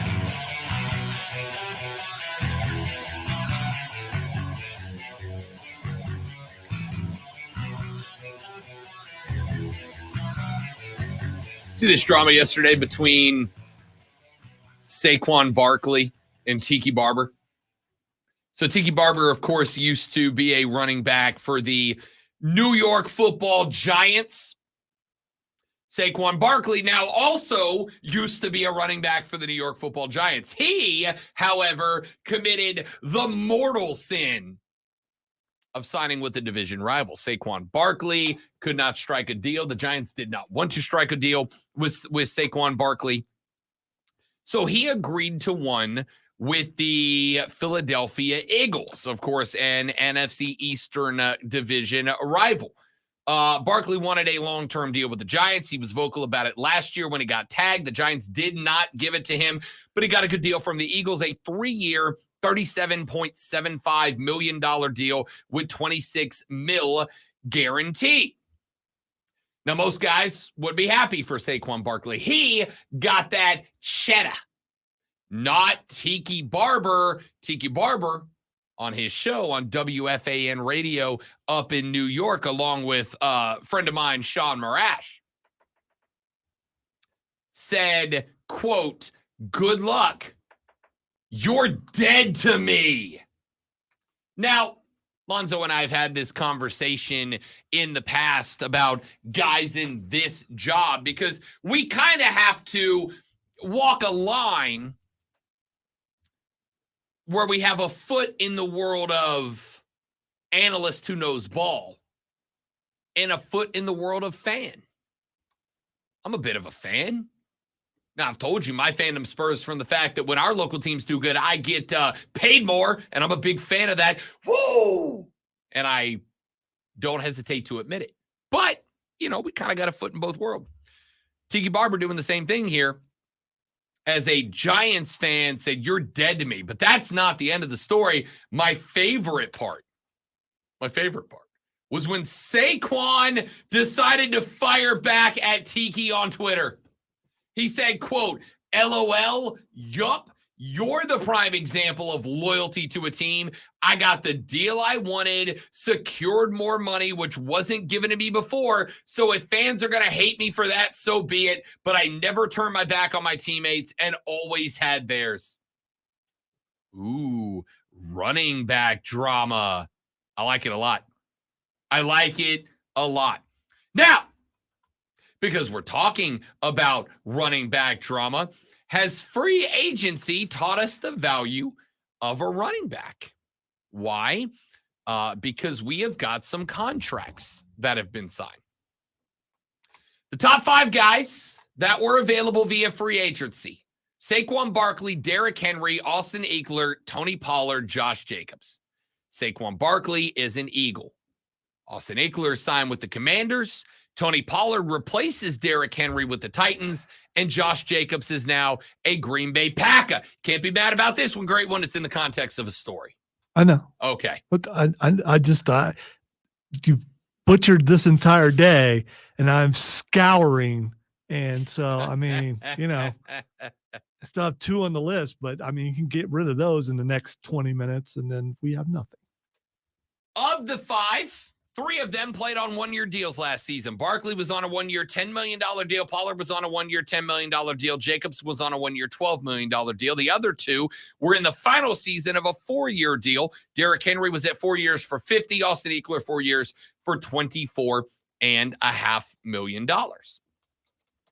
For a second season in a row, running backs are being, depending on who you ask, devalued. Front offices are moving that money, it would appear, more towards the offensive line rather than running backs. They are deciding, hey, there's 2 ways to establish your run game. One is get great running backs. 2 is build a great offensive line. And here's the thing. When you build a great offensive line, not only does it help a moderate running back become good, a good running back become great, and a great running back become Pro Bowl, you also help your quarterback. Titans coach Brian Callahan said a couple of days ago when they were asked about Derrick Henry and the upgrade the Titans were trying to make to their offensive line, he said, quote, "You want guys that can carry the ball, but you want guys that can protect and the guys that can be dynamic. Sometimes that's 1 player, sometimes that's 3.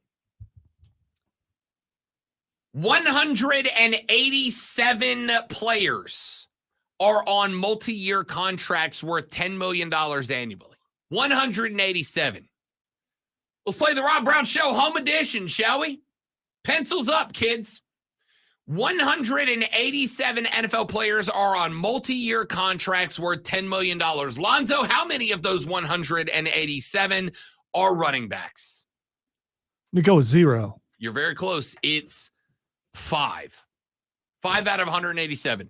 Those running backs are Christian McCaffrey, Alvin Kamara, Jonathan Taylor, Nick Chubb, and Aaron Jones. Now, you're ready for what I would label a Mark Ryan stat? I love it. I genuinely love Mark finds these weird numbers that correlate with success or failure, and I love these stats. He does a great job digging these up. Here's one. Since 2013, Lonzo, no Super Bowl champion has paid its leading rusher more than $2.5 million. 2.5. Not a single Super Bowl champion since 2013 has paid its leading rusher more than $2.5 million. Is that the lowest amount paid to a player? I mean, a player position?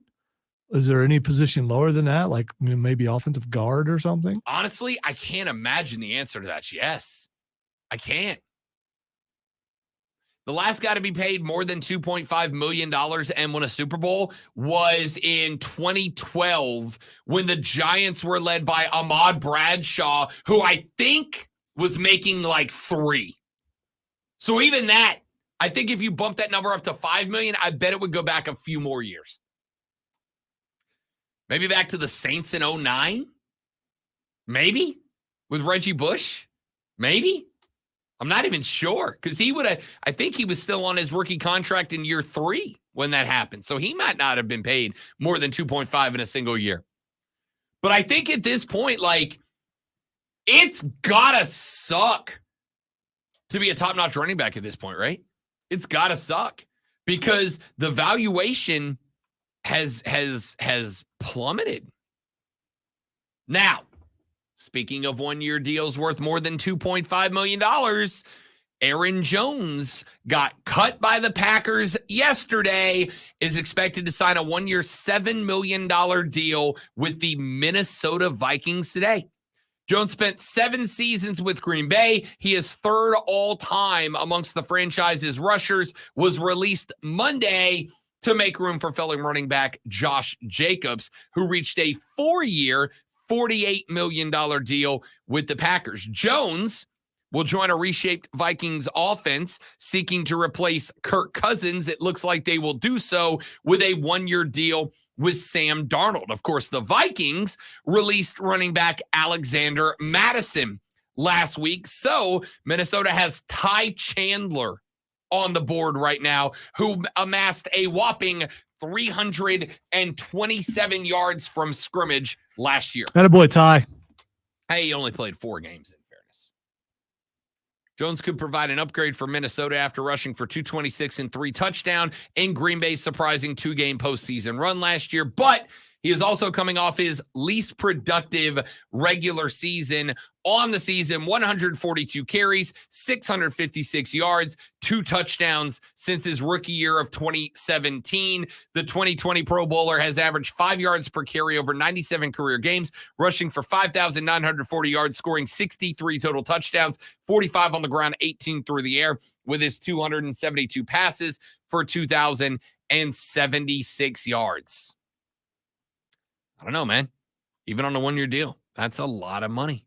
That's a lot of money to pay that guy. All right, so we're talking free agency. Winners und losers. You got to stop talking in German, Robbie. You're going to get us banned in half of Europe. Come on, dude. Stop. I know, that's my bad. What are you doing? Let's talk NFL free agency winners and losers because I've got a few already. Let's start with this. As much as we just knocked it, it's a good year, unless you're Derrick Henry, to be a running back free agent. Tony Pollard got signed with the Titans to replace Derrick Henry on a good deal. We talked about Madison. It's a good year. DeAndre Swift, 3 years, $24 million deal. Now, he landed the first deal of the day. 16.5 in practical guarantees over his first 2 seasons in Chicago. Good deal. Some of the guys were getting better, but the valuation's there. What about the Eagles right now? The Eagles get Saquon Barkley. By the way, do the Eagles have the front office in football, like the best front office in football right now? It's kind of hard to say no at this point. Offensive guards coming up big. Panthers got 2 of them, man. They got Lewis. They got Robert Hunt out of Miami, 2 guys that boast a 94% or better pass block win rate. Between your 2 guards, you're giving up less than a sack. You're giving up a sack every, 19 out of every 20, or 1 out of every 20 pass plays. You're giving up a sack. That's, between your 2 guards at least, a maximum of 2 sacks a game. I'd say if you're Carolina, you're thrilled about that number next year. Thrilled about that number next year. Who else is a winner? I'm going to go with guards are winners right now. I'm going to go, how about the Lions defense this year? Kind of a struggle last year, but they got Carlton Davis out of Tampa Bay. Tampa needed cap relief. That makes Tampa worse, by the way, because they picked up a 3rd-round pick for a guy that had an up-and-down season last year, but he's 27 and is a man coverage guy that was asked to blitz a lot last year, not his strength. You got Aiden Hutchinson. You added Marcus Davenport on a 1-year, $6.5 million deal out of New Orleans. I like that defense. The Miami Dolphins struggling right now. Cut Jerome Baker. Cut cornerback Xavier Howard as cap casualties. Now you've lost Robert Hunt. You lost Andrew Van Ginkel. You lost Christian Wilkins, who signed a huge deal with the Raiders. By the way, the damn Raiders.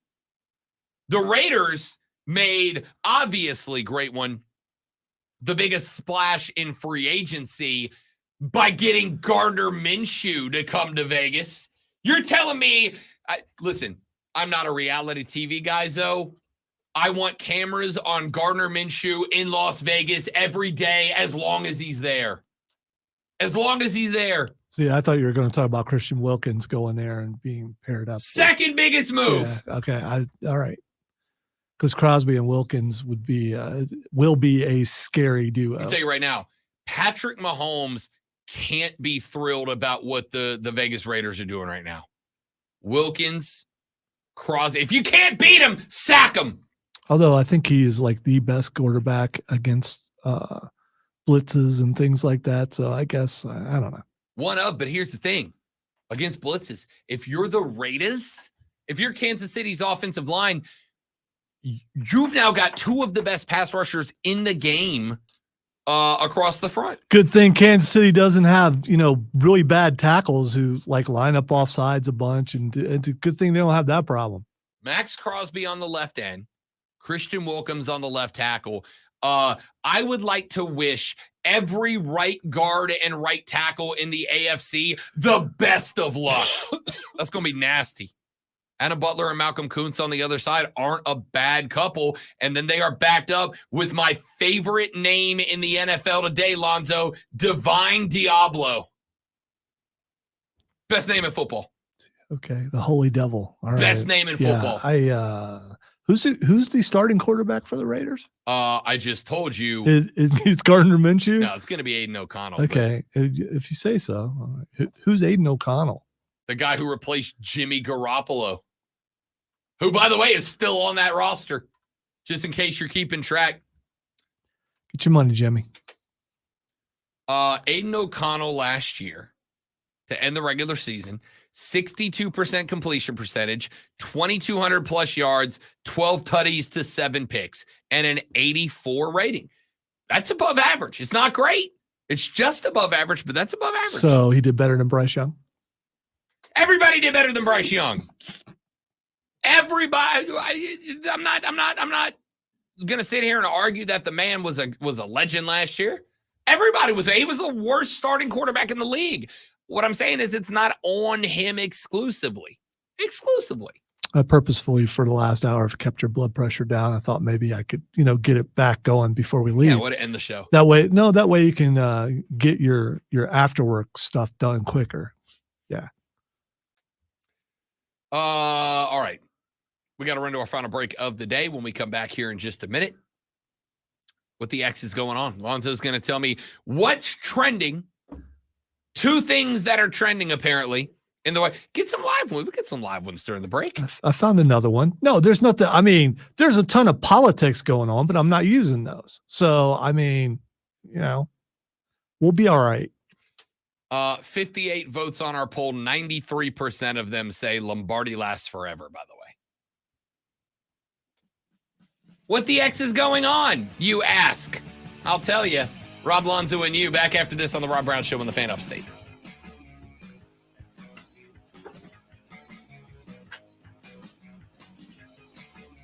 Uh-oh, somebody got Adarn Scheftered.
think you would have thought it was funny, but yeah. You might have crashed the cart into me.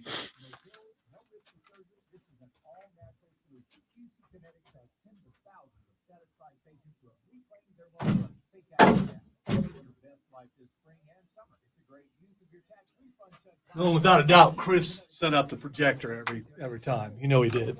Oh, for sure. Did they even have projectors when you were? I mean, Oh, absolutely. Okay. They have dittos. You know what a ditto is? I don't know what a ditto is. It's just like a something copied,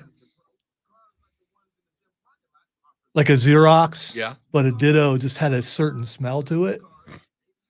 My math teacher. Some of my friends would sniff the dittos.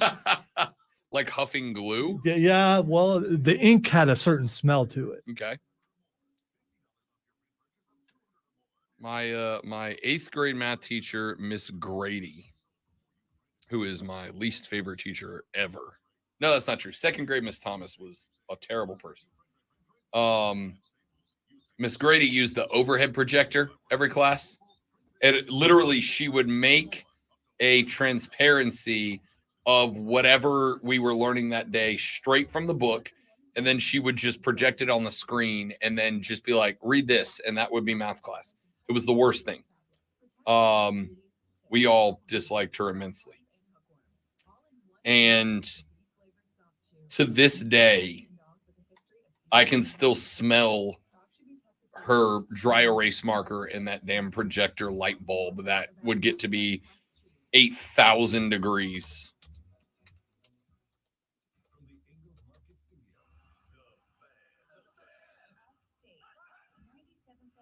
It was alcohol-based fluid. That's why. I had to look it up. It's what dittos were made out of.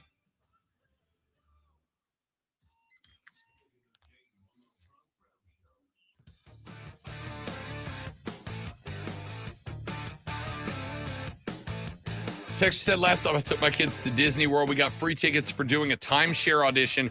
For 4 days, we paid like $400 in lodging and had to sit through a 2-hour presentation that I did not buy. That's from Seminole Ted.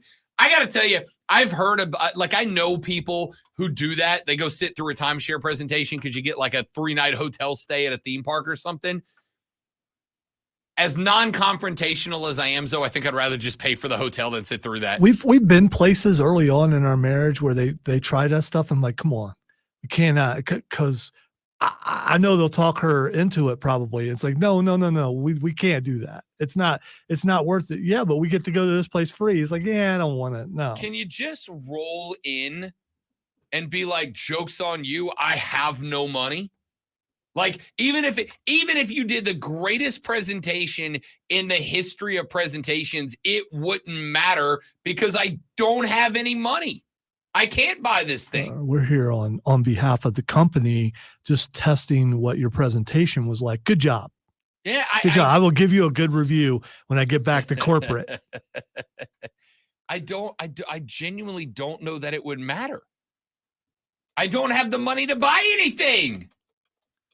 But I've always wanted to take advantage. I am counting that. Yeah, you should. I've always wanted to take advantage of that, but I don't have money. Like, would it matter? Isn't there a part of you that wants to scam the scammer, though? I mean, to a degree. I mean, that's kind of it for me. I'm kind of like, I feel like if I just bounced up in here and have no cash, what are you going to do about it? Kick me out? Oh, you're not allowed to buy this. Ha ha ha! Sucks to be you. I can't anyway.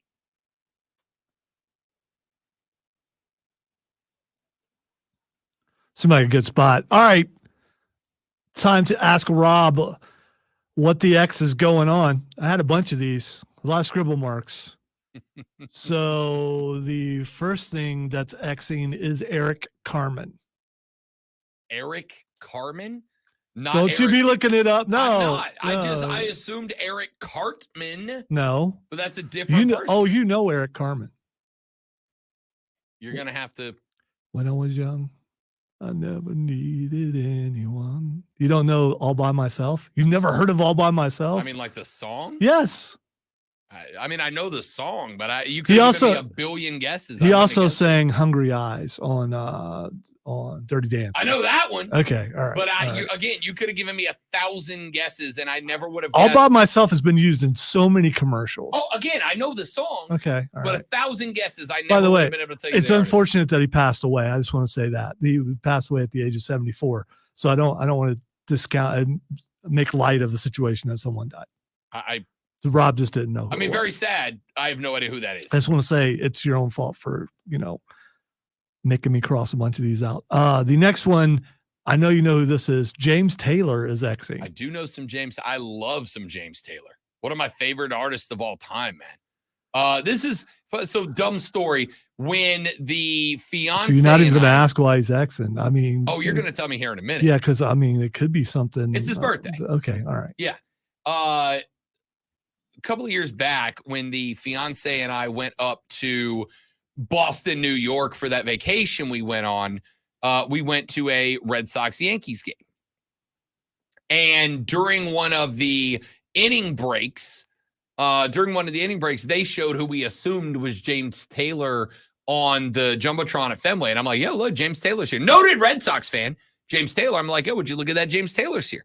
She's like, I don't think that's James Taylor. I was like, I guarantee you that's James Taylor. She tweeted James Taylor, and during the game, James Taylor tweeted back at her like, yeah, it's me. I'm here. Which, like, that story is real dumb, except for I just got to dunk on my fiance and be like, bang, I told you. Love me some James Taylor. Yeah, you didn't get dunked on. She showed you how awesome she is that James Taylor tweeted her back. So, I mean, you may take the win there, but she gets the win. No, she doesn't get the win. Yeah, she got tweeted back by James Taylor. Yeah, but that's the win for her. She was wrong, and I was not. Team Courtney on this one. Deep greens and blues are the colors I choose. All right, yeah, but he tweeted her back, not you. All right, and finally, because it has to be finally, because I don't have anything else. There's something else that Rob's not going to know about. Fallout 5. You're right. I don't. I have come so close to getting into the Fallout games. I tried a couple. I tried, what was it, 76? I played with you a couple of times, and It like I don't know if it's just too big of a game. I'm going to tell you right now. You lose all these games. Skyrim kind of fell into the same thing. You lose me when crafting is mandatory to thrive in the game. If it's something that you can kind of do and it makes it a little more fun, or you can get a couple of unique items, but you have to learn how to do it. Okay. Rob no build. Rob no like build. No. I don't need to spend time running around finding random pieces of metal that I must find to beat the game. Again, if you're going to like let me build a cool gun that you can only get by crafting and it makes the game more fun. By the way, fine. Fallout will do that. You can craft all kinds of weapons in Fallout. Sure. The reason isn't it kind of mandatory to beat the game? No, you can. That was the vibe I got. You can beat it with regular weapons if you got skills. You can go around, punch people, and win, which you like to do. The reason why it's trending is Todd Howard, who is kind of over the thing. He has asked the people from the Fallout series to not use things from Fallout 5. So the Fallout TV series comes out next month, and the trailer looks excellent, by the way, and which has got people thinking that the Fallout 5 is pretty close if he's asking them to not use things that are in the game. There you go. And they keep labeling themselves as Fallout 5. So, again, would have had some other stuff for you, but you decided to take them away from us. You did. Texture Even said, Derrick Henry. You took Derrick Henry away. I mean, you know. Tex said Kirk's agent is the greatest of all time. Oh, for sure. GOAT level agent for Kirk Cousins. What a deal. All right, that's it for us. We're back tomorrow to do it all over again, but better when Russell Wilson is a Pittsburgh Steeler. See you back here tomorrow. For the great Malonzo, my name is Rob Brown. Have a lovely rest of your day. Don't drink and drive. I'll punch you in the face. It's the Rob Brown Show on the Fan Upstate. Yeah! I'll make sure I save back enough money. Well, you got a couple of weeks because I'm on the diet. And it's a hard regimented diet for 2 more weeks. Then I get some freebie. I was gonna say if you looked at the menu, they probably would have. I don't want to go to that place and then be like, "Can I have grilled chicken on a plate, please?" I want to go get a burger. They do have grilled chicken because I've had the grilled chicken. Oh, I'm sure it's not bad.